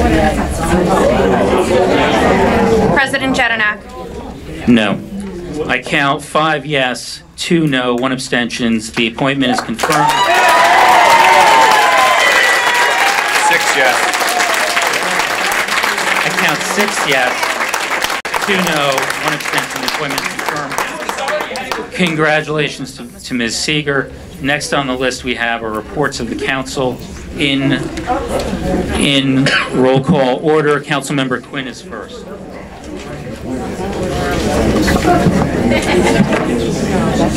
Okay.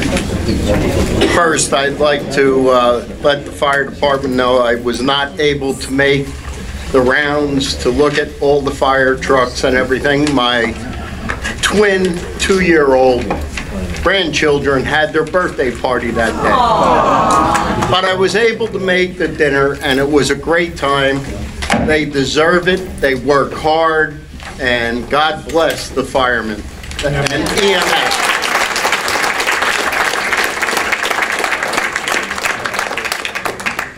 I also got a call from a resident over at Town Square Village, and I have administration working on that.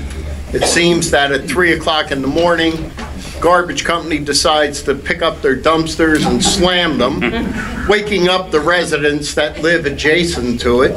So they're looking at the ordinance for sound, and they're looking for the builder's agreement to make sure that this doesn't happen. Keep waking them up at 3 a.m. in the morning. Thank you. Next is Councilmember Friedlander. Just one report. I just want to make an announcement that the Morris Hills Regional School Board has a tentative agreement with all their teachers and employees. And once the two sides review it, I'll give you an detailed report. So that's good. Councilmember Puzio. I had attended the Rockaway Township Substance Abuse Alliance Committee, which I've been part of for the past few years, and I just wanted to make the public aware of. They're doing a documentary on December 1st. It's at Christ Church. They're going to show it. It was some of the kids from Copeland put together I don't know what the documentary is exactly about. It's going to, I'll have more details once I get a flyer on it. But it's going to deal with some different issues with substance abuse, bullying, and those types of things. But the kids in the school put this together. It was a year-long project. Les Wexler is the president of that group, and they do a lot of community outreach in terms of in the schools with it's Celebrity Day. They have different celebrities and sports figures come in, speak to the kids about positive choices and things like that. They do a lot of community-based programs. While I was there, I had the chance to, I know everyone is always looking for different resources that are local for addiction services. I had a chance to speak with, and I didn't know that this was in Rockaway Township, and we learn as we go along. I met a woman by the name of Leanne Morris. She's a community outreach coordinator for a treatment center in Rockaway on Enterprise Drive. It's called Ascend Treatment and Wellness Center. It's an outpatient facility that helps people with addiction and substance abuse of different things, not just opioids, but alcoholism and different things of that nature. So it's a resource we have here in town. So if you know anybody, pass the information on. If people are looking for services, we have some local here in town. That's it. Thank you. Councilmember Palumbo. This past Saturday, I did get to attend the annual fire inspection. Got to visit all 5 firehouses, got to meet a lot of firemen and firewomen. It was really informative. Got to see the equipment and the procedures. Really want to do a special thanks to Director Sheard and also Fire Chief Heath. It was a really good day to learn all about our fire department. Also, I have to shout out to Fire Marshal Craig Babcock, who drove 3 of us around during the procession from firehouse to firehouse. He was very informative. He's the fire marshal. We talked a lot about arson and stuff of that sort. Very informative, and really want to thank all the men and women who are in our fire department. It's good. It was a good day. Thank you. Councilmember Smith. Oh, I didn't hear you. I'm sorry. I'm ready. First, I too would like to commend the fire department for their impressive and informative presentation of their equipment and facilities on October 20th. They're a great bunch of people. They know what they're doing. They're well trained, and I just want to thank them all. We should be very proud of them. I also attended the October 15th Planning Board meeting, and I want to just advise that public hearing PB 2397 was held for Rockaway Township Fire Company number 4 to replace the current signage with a monument double view digital sign. The application was approved and will be on the November 19th meeting agenda as a resolution. And I would like to ask at this time that perhaps when administration and the mayor are doing the budget for next year, that we could possibly get a digital sign for out front of the municipal building on Mount Hope Road. A few of the surrounding towns, Denville, Rockaway Borough, Dover, they all have them, and the residents really appreciate it because it reminds you of everything from soup to nuts. You can put as much on there as you want. And if there's a concern over lighting, bothering the homes nearby, it can be addressed. It can go off at a certain time and so on and so forth, or just basically adjusted. Also had a hearing for PB 2398 was held for the Summit at Rockaway community to install just another monument sign, but just with the name of their community on the corner of Stony Brook Road. That was on the corner of Sherbrooke and Green Pond, and that application was approved and will be a resolution on the November 19th meeting agenda as well. And then there was a third public hearing, PBA 2363 for 42 Maple Terrace, which is a parking lot services LLC, and it was on the agenda, but several concerns raised by board members and the township planner need to be addressed, so they will be coming back to a future meeting to address those concerns and with a revised plan. Also, a pre-construction meeting was held recently regarding the drainage correction construction project on Richard Mine Road. And if permissible, I would like to ask Township Engineer Ms. Ferranti if she would like to make any comment on that, on the pre-construction meeting. Is that?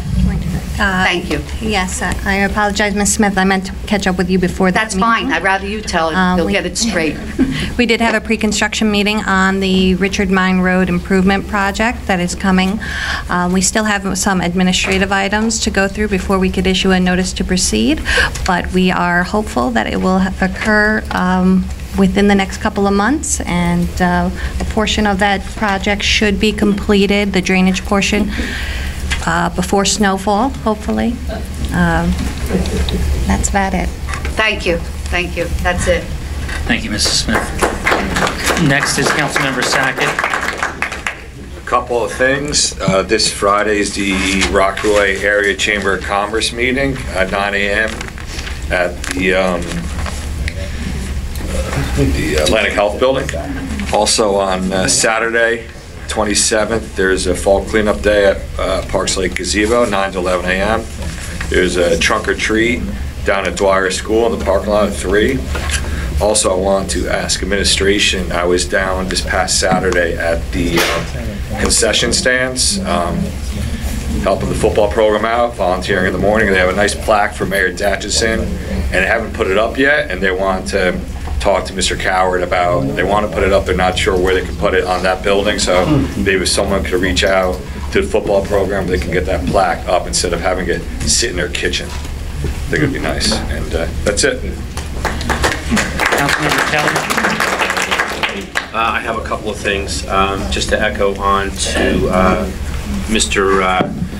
Puzio. We had lost another 28-year-old Rockaway resident to opioid crisis. She lost her battle, unfortunately. Great kid, knew her personally. It's a shame.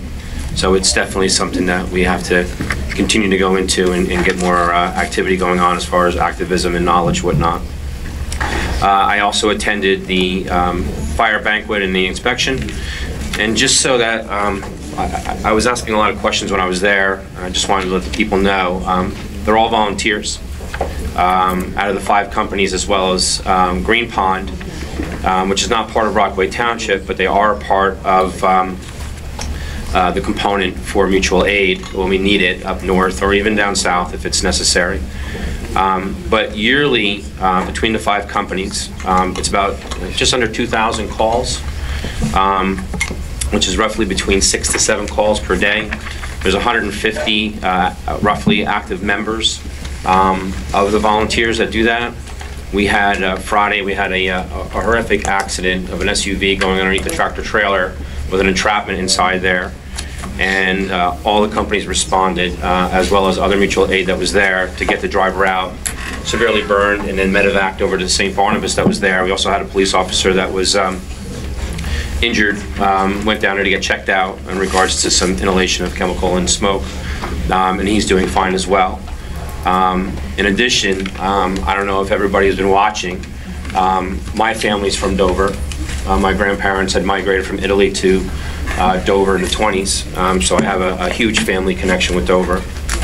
I met with Jim Dodd, the mayor, this morning between 5:30 and 6 o'clock to see if they needed anything that maybe Rockaway could assist and help with. They were doing donations of a clothing drive, which they immediately stopped because they received so much support from everybody around there, adjoining communities and whatnot, and they're currently now doing a money drive to try to help out. It's about 80 displaced families that were there.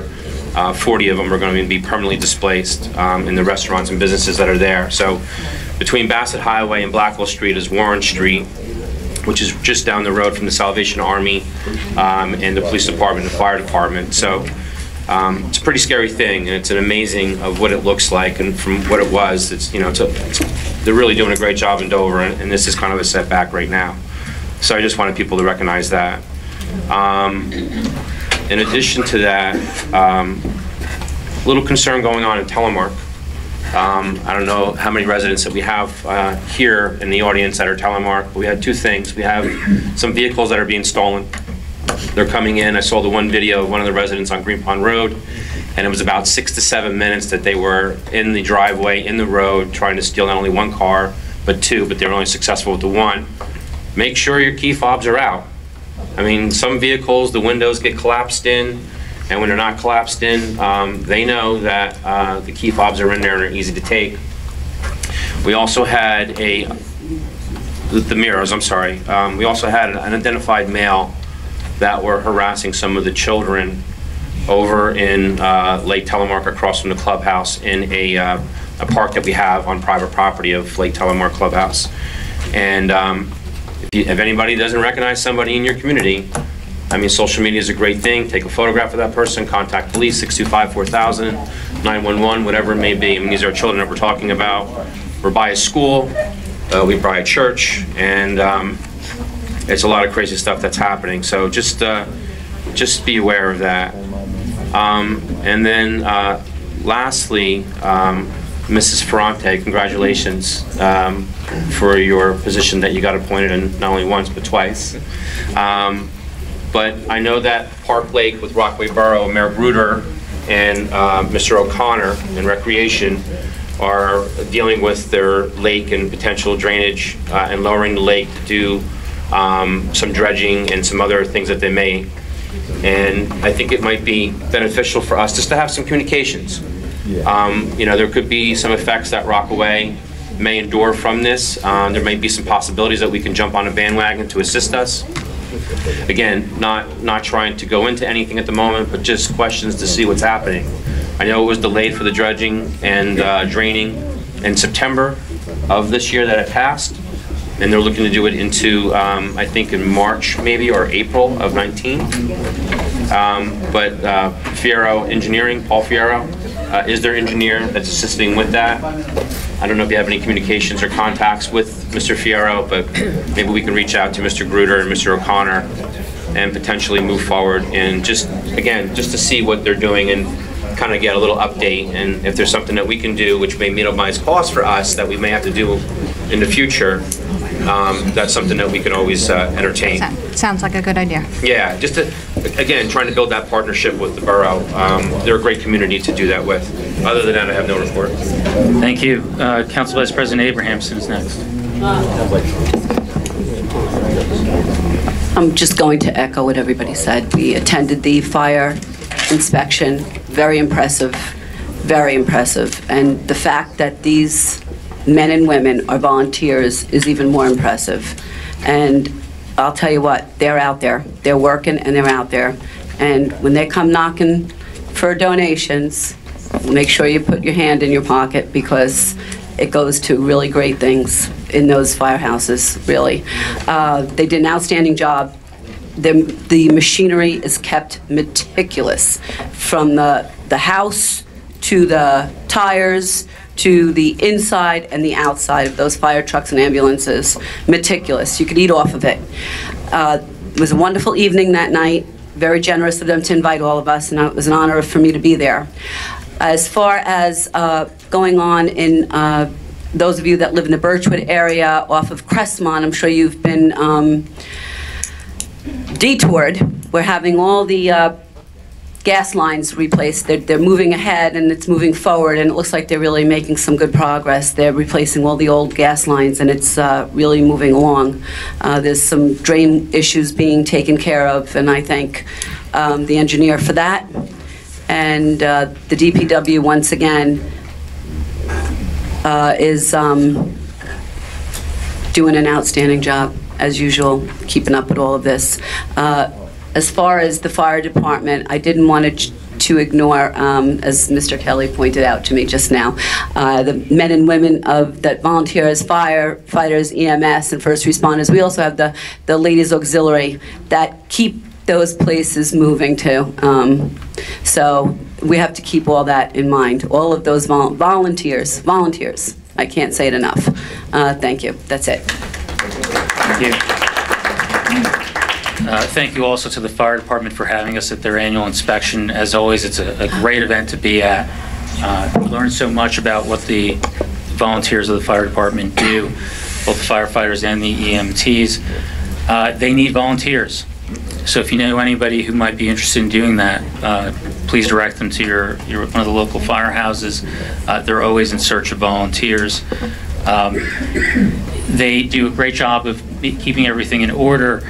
It was a Saturday afternoon inspection that we did from 1 to 5 p.m. We go to all of the firehouses in succession. And the state of the equipment is just amazing that they keep it in, even more so considering that two vehicles were out on Route 80 Friday evening for that terrible crash that took place, responding. And they were definitely up late making sure that those were, you wouldn't have known they were out on the road the day before. So thank you to all of our volunteers there. And we need more. The Rockaway Chamber had an event last week that I attended, which was well attended. Our next meeting is November 8th, and at that next meeting we will have a new mayor. We have only one candidate on the ballot, and that is Mr. Puzio. So I don't think I'm surprising anyone by saying that Mr. Puzio will be our next mayor.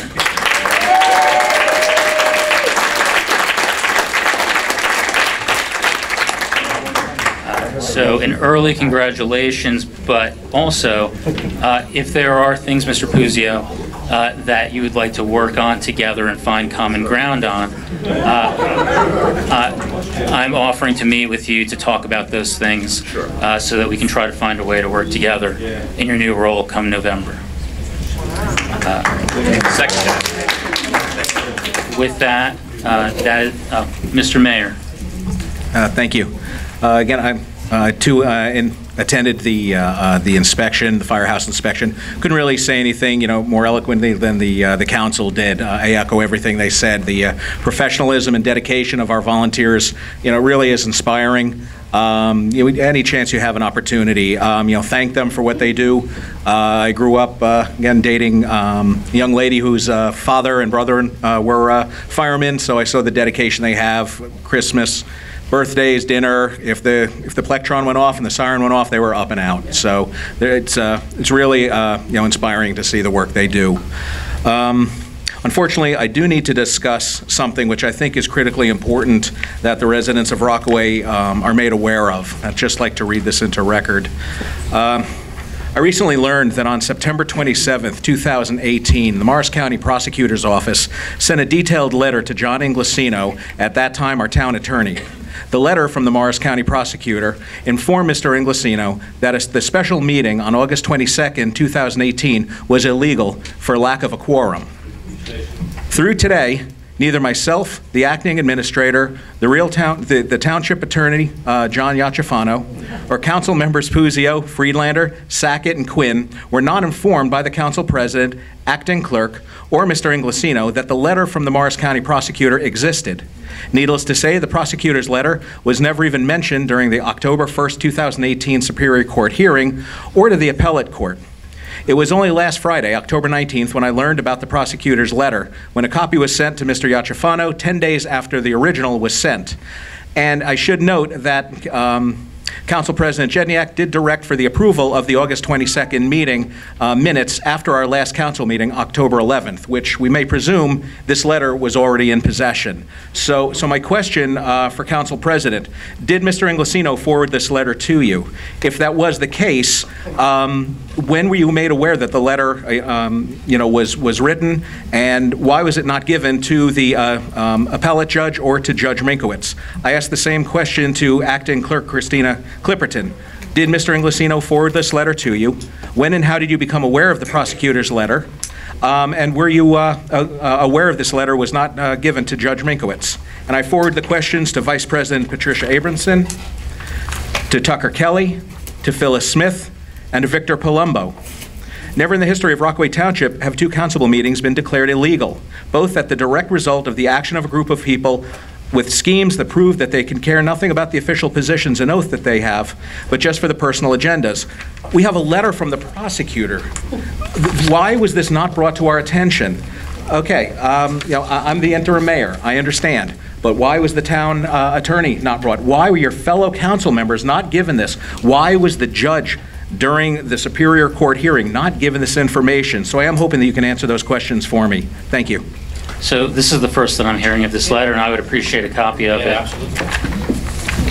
When did you receive the letter? I received this on Friday.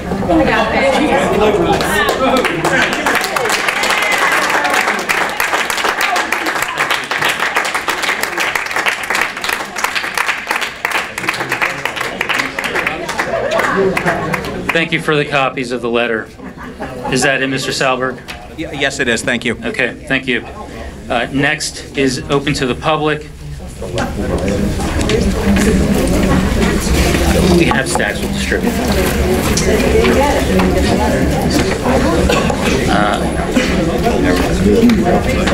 Open to the public. Ordinance 2-5.14 requires that any comments or questions made during the public portion of the council meeting must be addressed to the council as a whole and not to any individual council member. Failure to comply with this ordinance may result in termination of any further opportunity to address the council at that session. All comments are to be directed to the entire council as a whole and not to any individual council members. Speakers have 5 minutes each to speak per Township Code 2-5.14. At the conclusion of 5 minutes, an alarm will sound indicating that the speaker's time has expired, and the individual speaking is expected to immediately relinquish the microphone so that the next individual may speak. Failure to adhere to these rules will result in the council president using the gavel to reinforce adherence to the rules and when an individual's speaking time has expired. If at any time a speaker ignores the gavel or refuses to relinquish the microphone, the sergeant at arms is directed to assist the individual in relinquishing the microphone and remove the individual from the meeting as necessary. First on the list is Joy Weinreich. Please state your name and address for the record.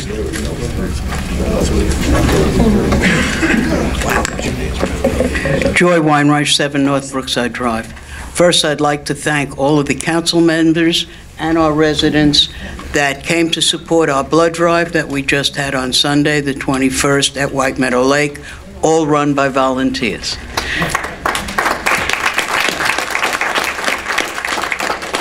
Secondly, I would like to invite the council and our residents to a Stop the Bleed that we are having Thursday evening, this Thursday, the 25th, 7 o'clock at White Meadow Lake Clubhouse. Please attend if you can. I have found them to be very informative and very interesting. Thank you. Thank you. Oh, one more thing. Good luck to the Palumbo family, and we'll see you soon. Thank you. And that was Thursday, October 25th at 7 p.m. Stop the Bleed. Next on the list is Frank Jekyll. Please state your name and address for the record.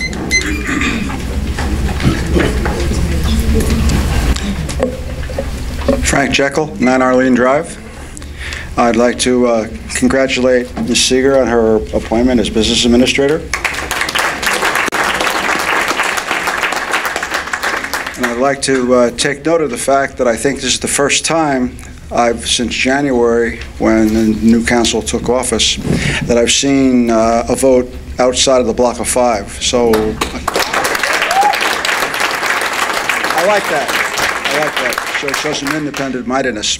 I'd also like to just muse for a minute over what might have happened had we not appointed Ms. Seeger as business administrator and left her in her assistant role.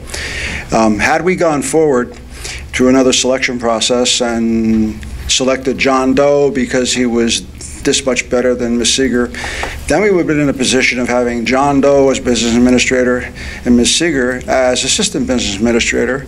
And if we then went forward with your plans to reduce costs by not having an assistant anymore, what will we have done with Ms. Seeger at that point?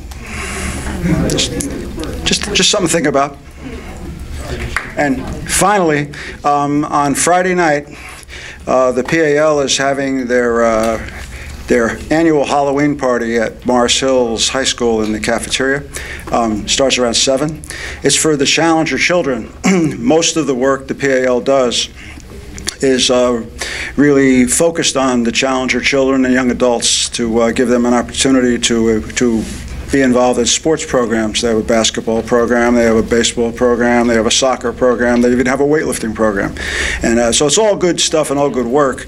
And this is the one time when they all come down to just cut loose and have a good time. So I don't know if anyone's interested. If you want to stop by, we'll be in the Morris Hills cafeteria at 7 o'clock on Friday night.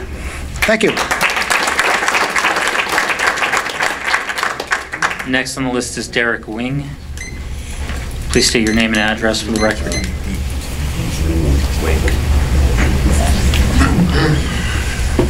Derek Wing, 23 Miller Avenue.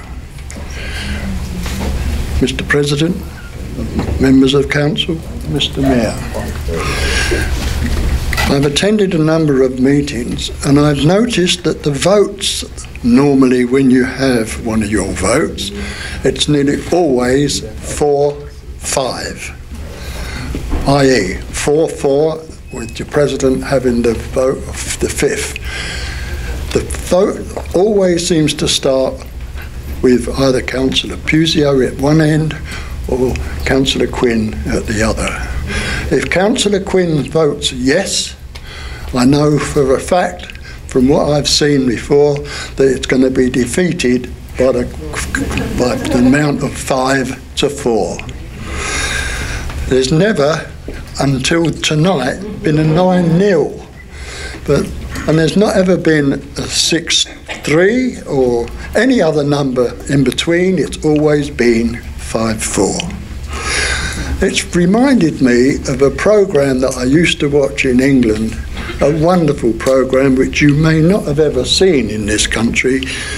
It was called Country File, and it was all about things that happens in the country. And the thing that I liked the most, and especially on the last programme in the series, was the final of the sheep dog trials. To put you in the picture, there's a field, and it's enormous. I would say 7 or 8 football lengths in distance and width. At one end, there's 4 or 5 sheep. At the other end, there's a farmer with his dog, normally collies or English sheepdogs, wonderful animals. In parts of the field, there are a number of obstacles, about 6 or 7, and there's a time limit for the dogs to compete this particular course. And the way it works is the farmer comes out with his dog, and there's various judges all around, and there's a time limit. The time limit starts when the farmer tells the dog to go off. Now there's such a long distance that he cannot be voice commands from the farmer to the dog. All commands are done by a whistle, different sounds on the whistle. That dog goes herring up, and as he gets towards the sheep, he stops and starts crawling on his body to get those sheep into a flock, if you know what I mean. He then has to guide those dogs, those sheep, all the way along through the various obstacles. And of course the farmer is helping with him with his whistle to go left or right or whatever. and occasionally one or two of the sheep might go shooting off. Immediately that dog goes off and he brings those sheep back in. And he comes all the way through, right the way down to the pen at the end. And when they got them into the pen, the farmer shuts the door, and that's when the time stops. Now there's about 10 farmers and different farmers and dogs in a competition for the supreme championship of the UK. And it's a wonderful thing. And funny enough, it reminded me of some of the votes that we have here. Because you cannot get rid of the farmer. And let me tell you this, the farmer is already training other dogs. But if you got rid of the dog, the sheep wouldn't know what to do. I.e., they wouldn't know how to vote. So instead of 5-4, you might get occasional 6-3 or 7-2. That's my... Thank you for your comment. Next on the list is John Schmidt. Please state your name and address for the record.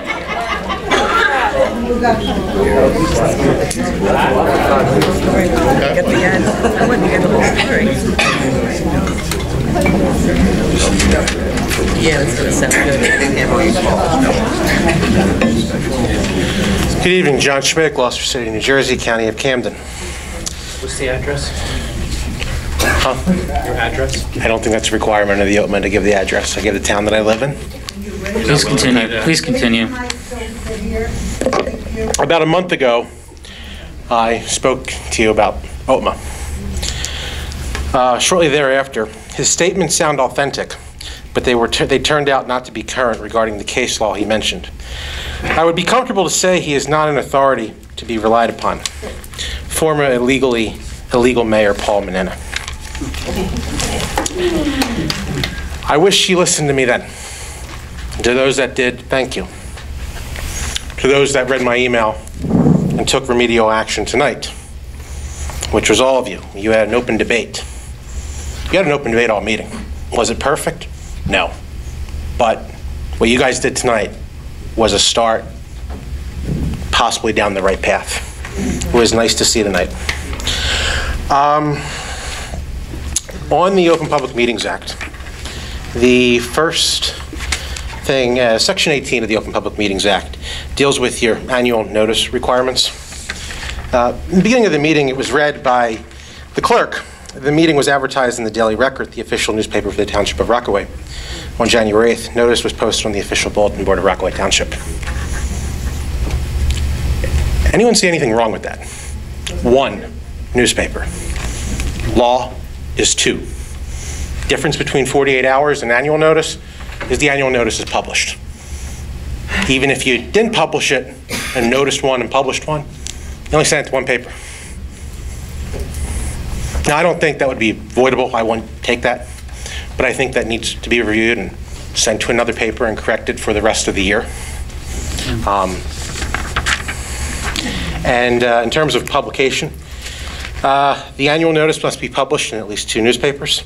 That's a recent Upper Deck versus Midland Park Board of Ed, Appellate Division, published case 2015. Publication of an annual schedule of regular meetings. It's Kane Federation of Teachers, NJ Supreme Court. And it's been around for a while, the publication of annual meetings. Section 14 of the OPMA. And I had a chance to review your draft meeting minutes from July, which were sent to me. And I'm assuming your other minutes are similar. Section 14 of the Act requires that minutes contain certain items, such as showing the time and place, the members present, the subject considered, the actions taken, the votes of each member. Your minutes don't show the votes of each member. Moving forward, I would ask you to look at that. Section 10 of the Act. Statement minutes of meeting of adequate notice. At the commencement of every meeting of a public body, the person presiding shall announce publicly and shall cause to be entered in the minutes of the meeting an accurate statement to the effect that either A, there was adequate notice, specifying time, place, and manner in which the notice was provided, or B, adequate notice was not provided. Looking back in November 2017, that's the first thing that they did, called the meeting to order. Council President read the notice statement because that's the presiding officer. For this whole year, it's been the clerk. You may want to look at that. NJSA 10:4-13, exclusion of public, resolution. Section B states, stating as precisely as possible the time, when, and the circumstances under which the discussion conducted in closed session of the public body can be disclosed to the public. Looking at resolution, and I'm just going to use resolution 106 as an example. Your other ones are similar. Under number 3, the matters to be discussed will be disclosed to the public the following time and under the following circumstances when matters are concluded. Well, that's the circumstances, that's not the time. Also, on resolution 106, that was the meeting where you had voted to appoint Ms. Clipperton. The clerk, the acting clerk, now deputy clerk, had left the meeting, and then there was a resolution to go into closed session. However, the signature certifying that resolution was passed was by the deputy township clerk. When you voted on that resolution, she was not there, so I'm curious as to why she would have signed that, and why that would not have been the solicitor. Finally, and I did give this right before the meeting to Mr. Iacofano and to the mayor. I believe these are 10 copies.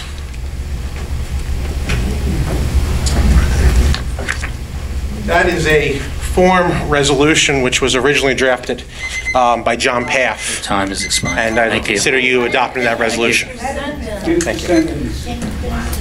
Next on the list. Please state your name and address for the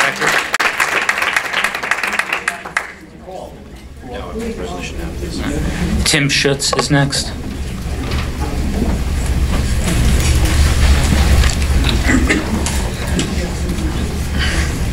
I would have let you finish, buddy. Sorry. Tim Schutz, 209 Perry Street, Rockaway. I wanted to speak more to the public rather than the governing body. As I noted, my address, 209 Perry Street. Mike and Kathy Datchison live at 208 Perry Street, so I was lucky enough to be Mayor Mike's neighbor for 20 years, and I just wanted to share with the public, you know, aside from how good of a mayor he was, how good of a governor, a manager he was, from just being mayor and being on the council for all those years, he was a tremendous guy. He had a wonderful sense of humor. The first time I ever met him, he yelled across the street to me, "Tim, when are you going to cut your lawn?" And I never even met him yet. I don't know how he knew my name, but that's the kind of guy. When, of course, when he yelled that, I turned around, and you know, part of my amazement of this whole thing is, I know there was some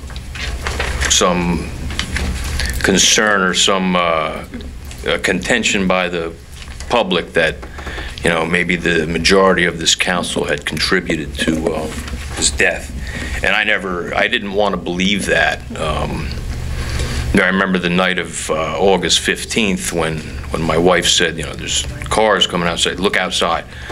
And the first thing I saw Kathy at the front door, and I said, nothing's wrong with Kathy. Because, you know, I didn't think, you know, Mike was indestructible. I didn't think there was ever going to be anything wrong with Mike. So, you know, in the 20 years that we were neighbors, we didn't speak a lot about politics. We talked about home ownership and that kind of nonsense. It got a little weird about 10 years ago, thanks to certain actions. I now have 10 security cameras pointed at my house, which is fine by me. It's free security. But ever since then, we started talking a bit more about politics. And I'm shocked that looking back now at previous meetings, the August meeting, a week before he passed, grilling him about Rockaway Borough's whatever. I look back at this whole year's meetings and, maybe I'm wrong. Maybe you guys did contribute to his death. I'm sorry to say it, but thank you.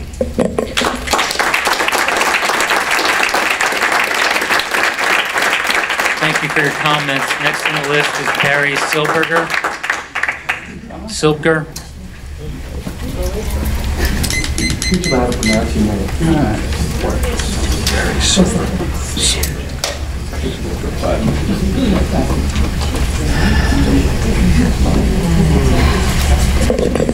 Barry Silberger, 12 Lakeshore Drive. First, I wanted to ask Mr. Palumbo how your son was doing. I know last meeting you couldn't be here because you had a medical issue with him, so I just want to make sure everything's going okay, or as best as it can be. Yeah. So, all right. So last meeting, I kind of got up here, and I went off on the majority. I think I called you the Rockaway Township Kindergarten, and, the acts or actions of the committee were pretty stupid, and I haven't changed my mind. I want to know from the majority if you guys have any self-respect. You sit here week after week, and you get berated and spoken down to by the council president. At least the members of the minority speak back. They try to talk up and speak up for themselves. You guys sit there and just take it. Except for tonight, Mr. Palumbo, where you did what's right for the town, and I applaud you for that.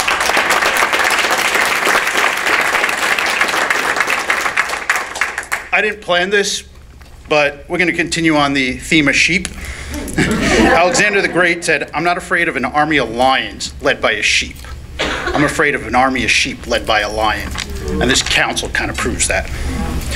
Last meeting, the issue of the unpaid sewer assessment from 1993 came up. Question after question went back and forth. The administration was asked, when can we get a report? They answered, we're not sure, we don't know. Okay. They were asked again, when can we get a report? We don't know.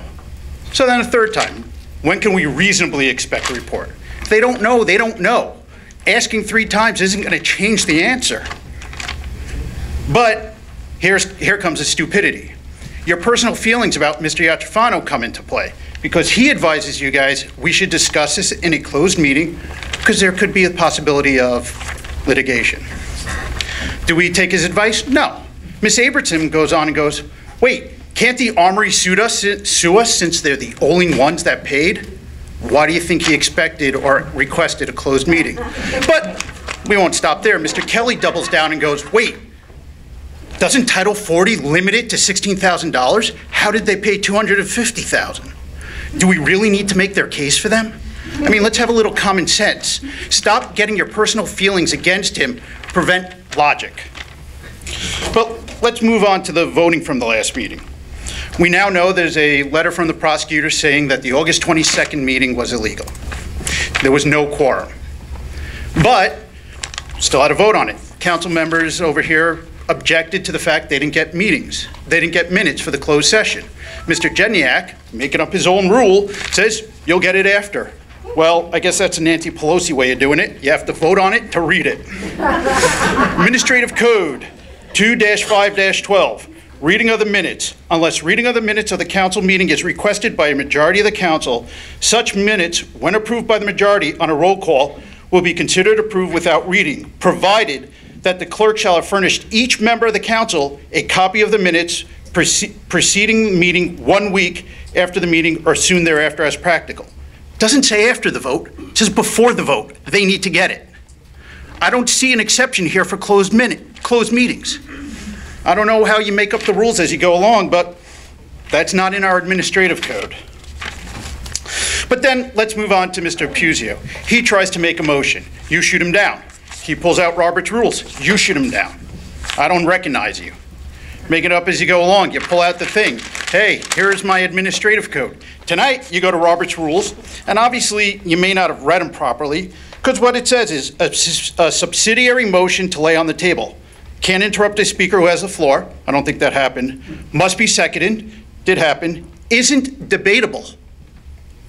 Wait, wasn't there a 10-minute debate about it? So if you're pulling out Robert's rules, read them. Don't just ignore them. Now, let's go down to the last piece de resistance. I don't see Ordinance 18-18 on the agenda anywhere. I know it was introduced, I know it was read, but it's still not here. Why is that? Could it be that your lackey, who won't be named tonight, is no longer your township attorney? Our township attorney has consistently provided the correct advice to this council. You know how I know? He keeps beating you in court. You refuse to listen to Mr. Iacofano. You try to undermine his authority at every angle and every turn, and you don't adhere to his legal advice. Let's go back to the admin code. 2-5.18, ordinances and resolutions. A, preparations of all ordinance and resolutions shall be drafted or receive the approval of the township attorney as to the form and legality. Thank you. You should know. You tried to change it. Thank you. Next on the list is Dave Press. Please state your name and address for the record. Dave Press.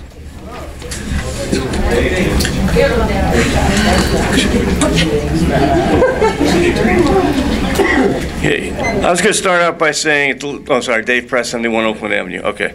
I was going to say about how what's said here, you pushed Pat Seeger and you pushed her and you pushed for an answer that you knew you weren't going to get, and you were getting more and more pissed off, but not as pissed off as we were getting. Then when everything seemed to go okay because Mr. Palumbo voted the right way, thank you very much, then I figured, all right, I'll let that go. But then, of course, there was more conversation, like there always is. Just a little history. If you didn't do if you didn't act the way you do, the extremely qualified Adam Brewer would still be here. If he had left us, we'd have the extremely qualified Robert Tovo as business administrator. But as part of the games you continue to play, you voted against him because Mayor Mike wanted him here.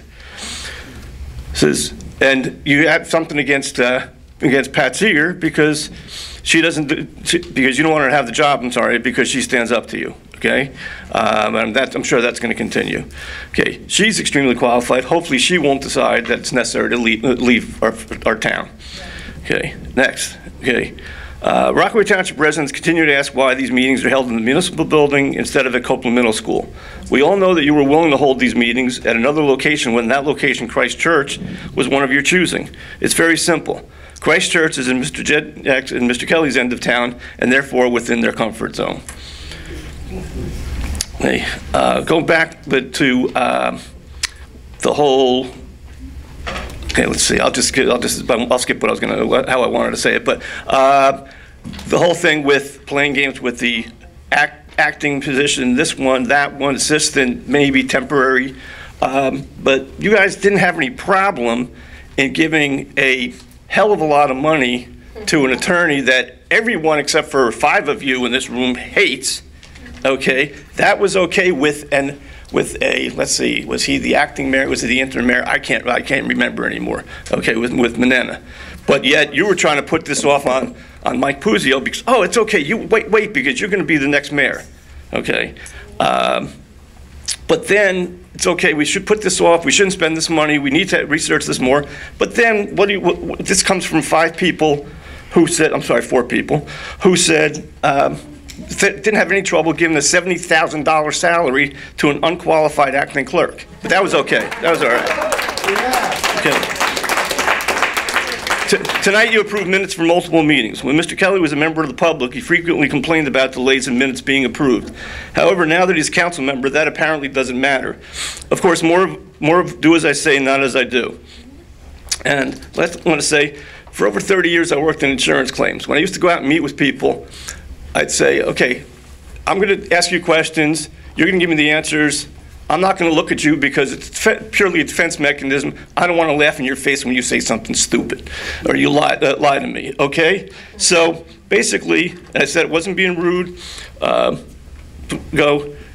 have no problem looking at, again, some of you because when I look at you, I know you're lying to me. You're lying to all of us in this room. You're lying to 4 of your fellow council members. You're lying to everybody that works for the town and everybody who isn't here, okay, but lives in this town. Okay, and that's it. Thank you. Thank you for your comments. Next on the list is Patrick Dio. Please state your name and address for the record.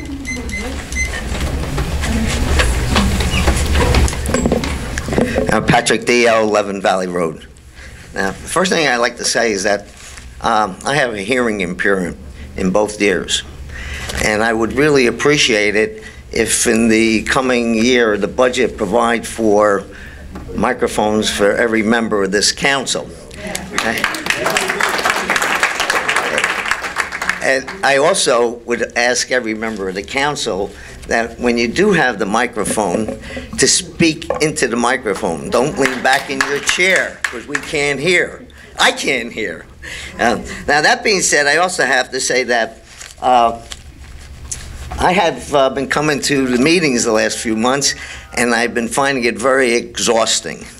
And because of having hearing aids, when there is loud noises, when there is talking out of turn, I can't hear the speaker. So people like to speak, but then I can't hear. Now, I don't know if I'm the only one in the room that has a hearing impairment, but I hope that you don't have one, because it is a disaster, all right? Now, the other thing I want to say is I wonder how many times, or not, I wonder when was the last time the council members have read the administrative code dealing with their duties, your responsibilities, and conduct during the council meetings, right? The council meetings are not a sporting event, they're not a theatrical presentation, and they're not a political rally.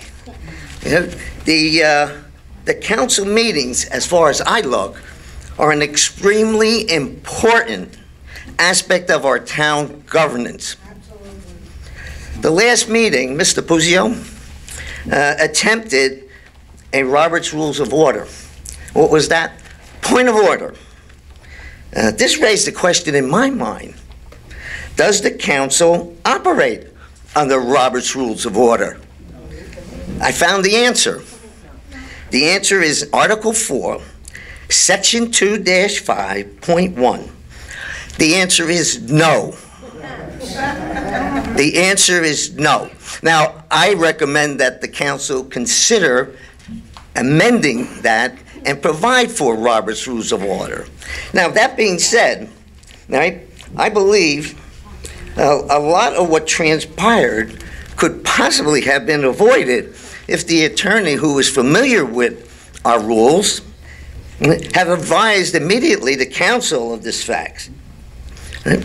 Now, notwithstanding my view, right, I think the attempted point of order was misplaced, and how it was handled by the president, not appropriate, nor was the behavior of other council members appropriate.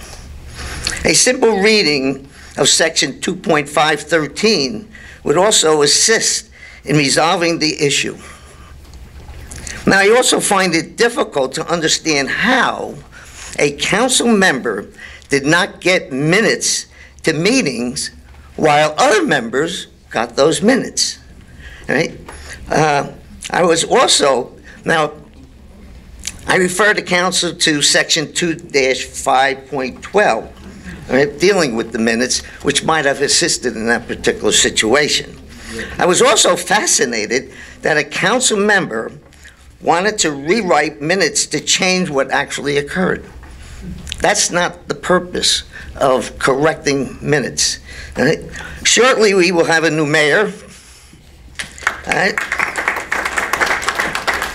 I would personally like to see you appoint an attorney who is acceptable to all members of the council.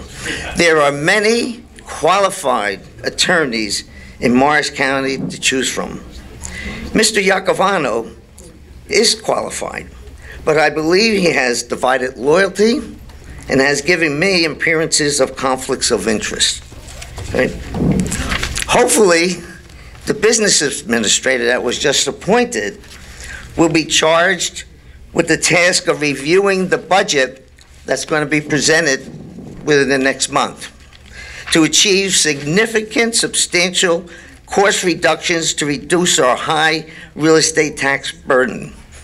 I share with you this. 26 years since purchasing our home, which has no township utilities. Mr. Dio, your 5 minutes have expired. Thank you. Thank you. Next on the list is Fred West. Please state your name and address for the record.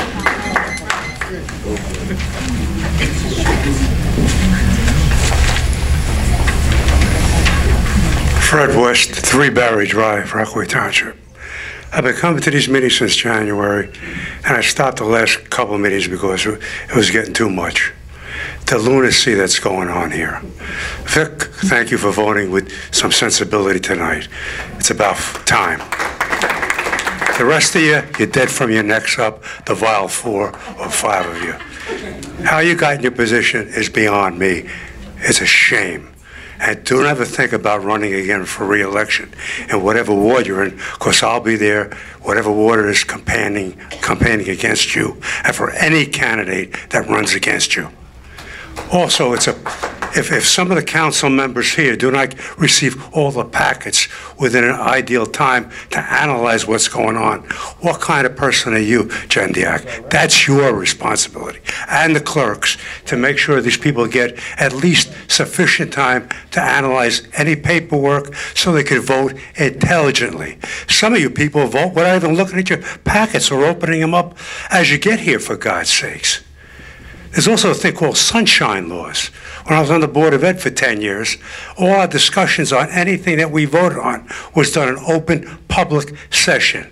And we had opportunity for the public to ask questions prior to us voting. What kind of dictatorship is this here? You don't care about the people, you care about your own self, your own friends, and your own future, which is zero. Number 2, how do you appoint a lawyer who has more skeletons in his closet than all the graves in Parsippany? How do you do that? Makes no damn sense to me. For the rest of you, thank you for your intelligence, perseverance, and what you've done for the community. And I applaud you, and I will work tirelessly for all your efforts. What you 4 have done is make us green instead of red or blue. We're Rockaway green. And for the rest of you, I'm too much of a gentleman to tell you what I really think about you. Thank you. Thank you for your comments. Next on the list is Pat Degnan. Please state your name and address for the record.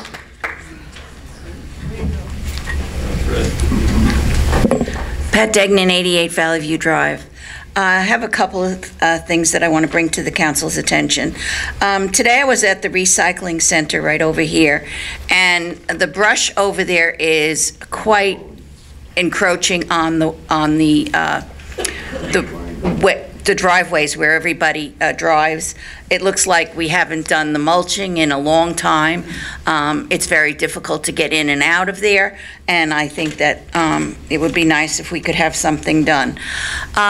Everybody is also aware of all the traffic that was diverted to Green Pond Road during that accident on Friday, and yet we had a presentation brought to us to add another Wawa on the corner of Green Pond Road and Morris Avenue.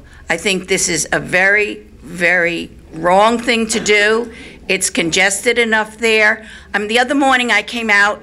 Usually I come out the other way from White Meadow Lake, but I came out Sanders Road because I needed to go on 80 West. It took me 2 minutes to get to Sanders Road and Green Pond. Then it took me 15 minutes to get from Sanders Road to the entrance to 80 West. I mean, the congestion is terrible there. The other thing, there was talk about dredging. Please, whatever you do not discuss dredging, because dredging means DEP interference. If you want to do things like hydro raking in Parks Lake, that's something you can get a permit for. But if you start talking about dredging our end of Parks Lake, it's going to cost you millions of dollars to do that. Also, the discussion that you had regarding Pat Seeger was totally inappropriate tonight. This is a person that's worked for us for a number of years. It was a promotion. There didn't need to be all this discussion. You wasted over an hour of our time. Thank you for your comment. Next on the list is Mary Noon. Please state your name and address for the record. Mary Noon.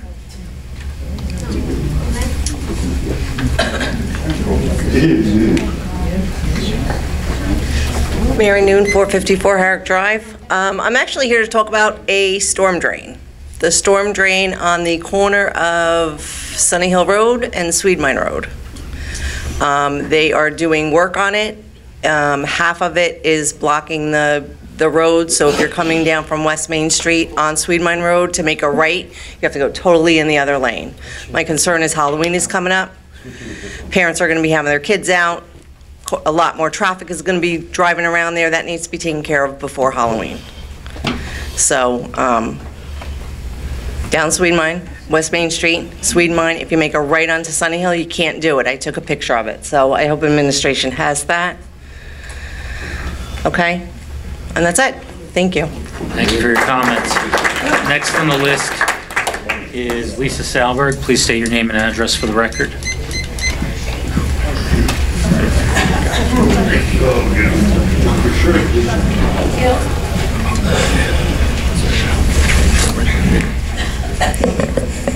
Lisa Salberg, 10 Bergen Hill.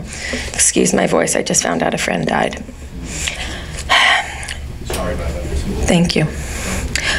While the council majority would like to tell people that they saved $1 million, you're looking at it the wrong way. You cut services, that's not saving money, that's cutting services from taxpayers.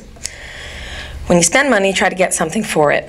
All we've gotten over the past couple of months, year, is more failed legal action, and I want to review some of it.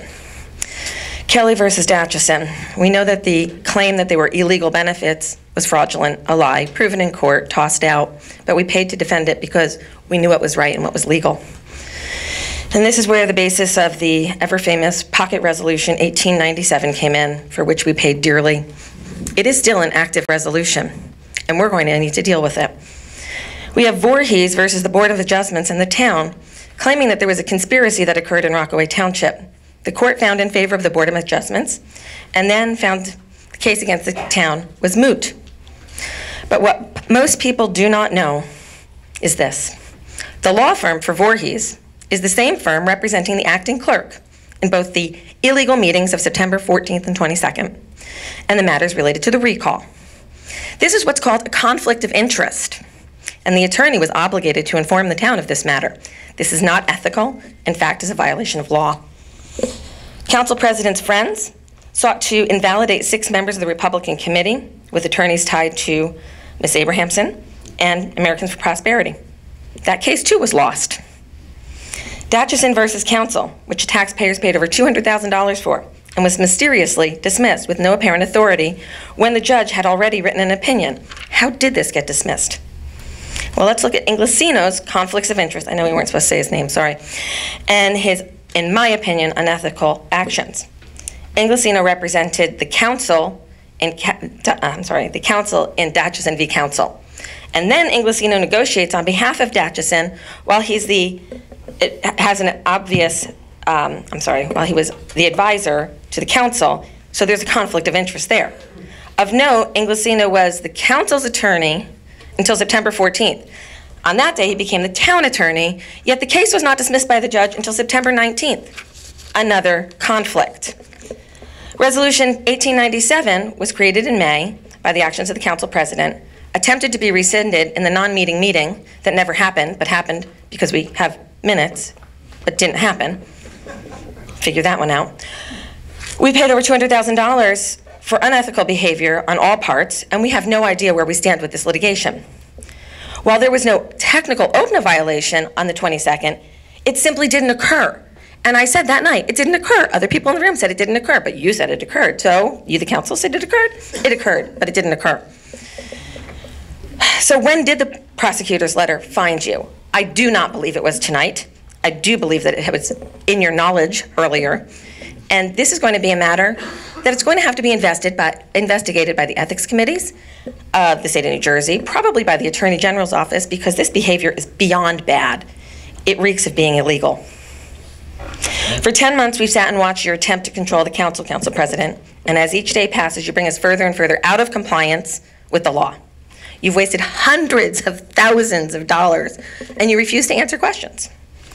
Conflict, confusion, abuse of power, and what appears to be a conspiracy to withhold information from the courts, your fellow council members, and taxpayers. Resign before you're taken away in cuffs. It's not just about resignation or recall. It's about a purely unethical behavior by many people that you handpicked to bring to this town. If you care about the town at all, come clean. Tell everybody what you know and why you withheld information. These are very serious issues, and handcuffs might be in your future. Thank you for your comments. Next on the list is Carol Lucas. Please state your name and address for the record. We can't hear you. What did you say? Carol Lucas. Please state your name and address for the record. Carol Lucas, 37 Stony Brook Road. I have a list tonight because I don't want to run out of time. You know, I all sent emails to you all regarding some, I'm sorry? 5 o'clock. I know, I realized you didn't have time to respond, and I said that to anyone asking. But I'm going to read these. I'm going to give you a copy. These are questions that I would like answers to, and I know a lot of questions have gone unanswered in the past, so I'm giving you this list, so maybe after open session is closed, you can go down the list and answer them. So here you go. Good luck. Thank you. Okay, question 1. I'm going to go fast because I want to make sure I don't run out of time. Regarding R-18-147, which is what I believe Mr. Puzio was trying to ask last week, what language was or will be removed from the original minutes and what language will be added? Number 2, regarding last council meeting when interim Mayor Salberg asked whether or not Mr. Jednak had received the proposed ordinances that Mr. Puzio was trying to introduce, interim Mayor Salberg stated he believed they were sent within the time limits for them to have been included on the agenda. Were they? If they were, why were they not included on the agenda? Number 3, regarding the now voided contract that was awarded to Mr. Inglesino, even though this was voided, I think the questions are still very relevant to the overall, let's say, what the council is trying to do, and so I think a lot of residents would like the answers. I got a couple of sections here. A, how would the residents benefit by changing the 30-day out to termination only for cause? B, was the contract reviewed prior to signing, and if so, by whom? C, was this an oversight if nobody figured it out that this was a bad change? If so, who should have been responsible for finding that, and was any effort made to address this issue once it was realized? If not, you know, let's take some kind of action so that this does not happen in the future on this resolution or any other resolutions, please. Item number 4, regarding formally proposed 018-18, the attorney's, what's the word I'm looking for? Admin code, thank you. Item A, aside from the argument given by Mr. Inglesino about not telegraphing a case strategy, which I feel and probably others do that could be handled with a closed session, how would residents benefit by giving the sole discretion for nearly all legal expenditures to the town attorney and removing council oversight? B, has this proposed ordinance been completely abandoned or will it be reintroduced? If it is to be reintroduced, would you be open to forming a committee with majority and minority members and possibly concerned residents to review it? 5, regarding the venue for council meetings. If the capacity is met and a resident is not allowed into the meeting, could that be considered an OPMA, whatever it is, violation?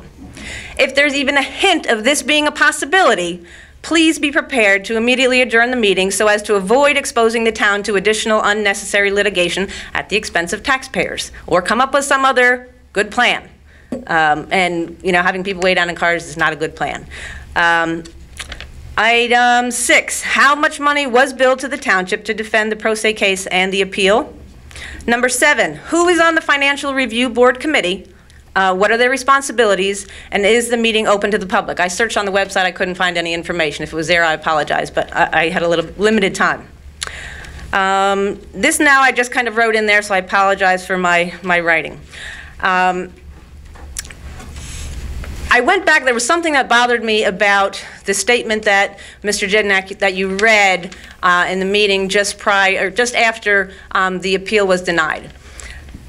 sat in my head and it was just brewing, and I finally said, you know what, let me go back and check the video. And the thing that bothered me was you kind of went on a few things about the law as written is not to be interpreted, not to be interpreted as written. Close to your words. You then said, I thought that this open issue of law was an important one to bring to the court's attention. Now, that may be very true, but I take issue with you as a council president feeling that it is, and forgive me if this is not what you felt, but this is the way it appeared to me, that you feel that this court issue should be, at the expense of our tax dollars, brought up in court. That is not what our tax dollars are for. If you have an issue with the law or how it's interpreted, then go to your legislator, make a bill to change the law, do whatever else. But do not have taxpayers foot the bill for it. Expired. Thank you.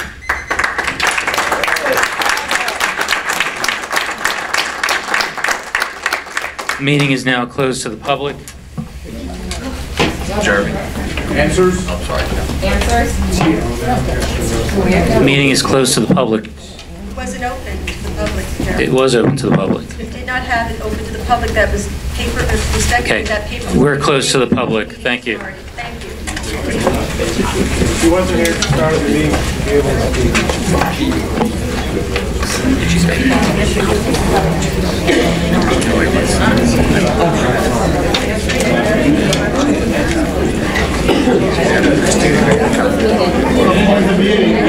The meeting's still going on. You didn't adjourn anything. There's a comment made about council members not opening their packets. To the member of the public who perhaps wasn't at that meeting, council member packets are emailed now. They aren't paper any longer. That's not true.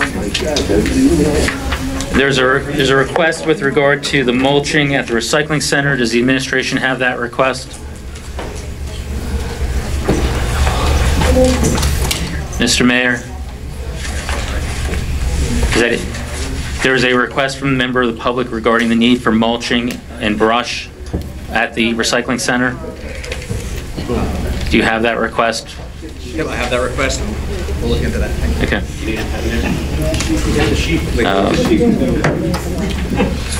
Sorry, I was a little distracted. There's also, I just want to make sure it's also captured, there's a storm drain issue at the intersection of Sunny Hill and Swede Mine. Yep. Just want to make sure you have both of those. Sunny Hill and Swede Mine, too. Thank you. Appreciate your patience.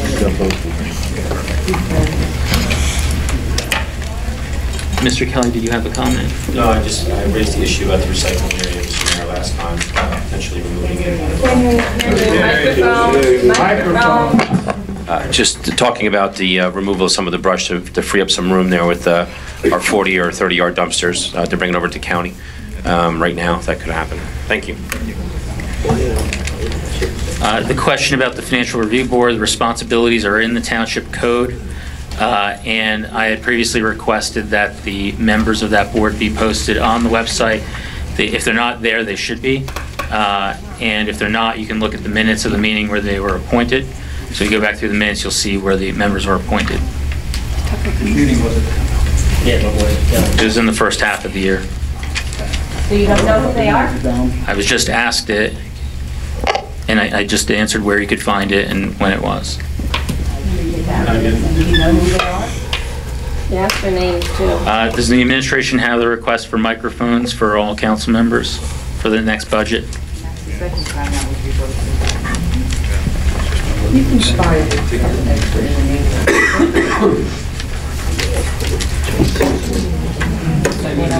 The concern about the Wawa, the presentation was by developer, the owner of the property, as to a vision that they had for the property. The purpose of it was so that, well, a couple of things. One, no Wawa will be built because the code of this town, as we discussed at that meeting, the codes in this town are very antiquated. The codes don't allow for projects like that to even be considered. And so the discussion with the previous mayor was to allow the presentation of the property owner to give their vision, to demonstrate the need for improvements to the code. Previous mayor, before his passing, did agree to a joint committee of the council and the administration to discuss updates to the antiquated land use code that we have. But even if those code changes are made, it doesn't mean that project or a project like it would ever get built. But certainly no project like that will ever get built with the code as it stands today.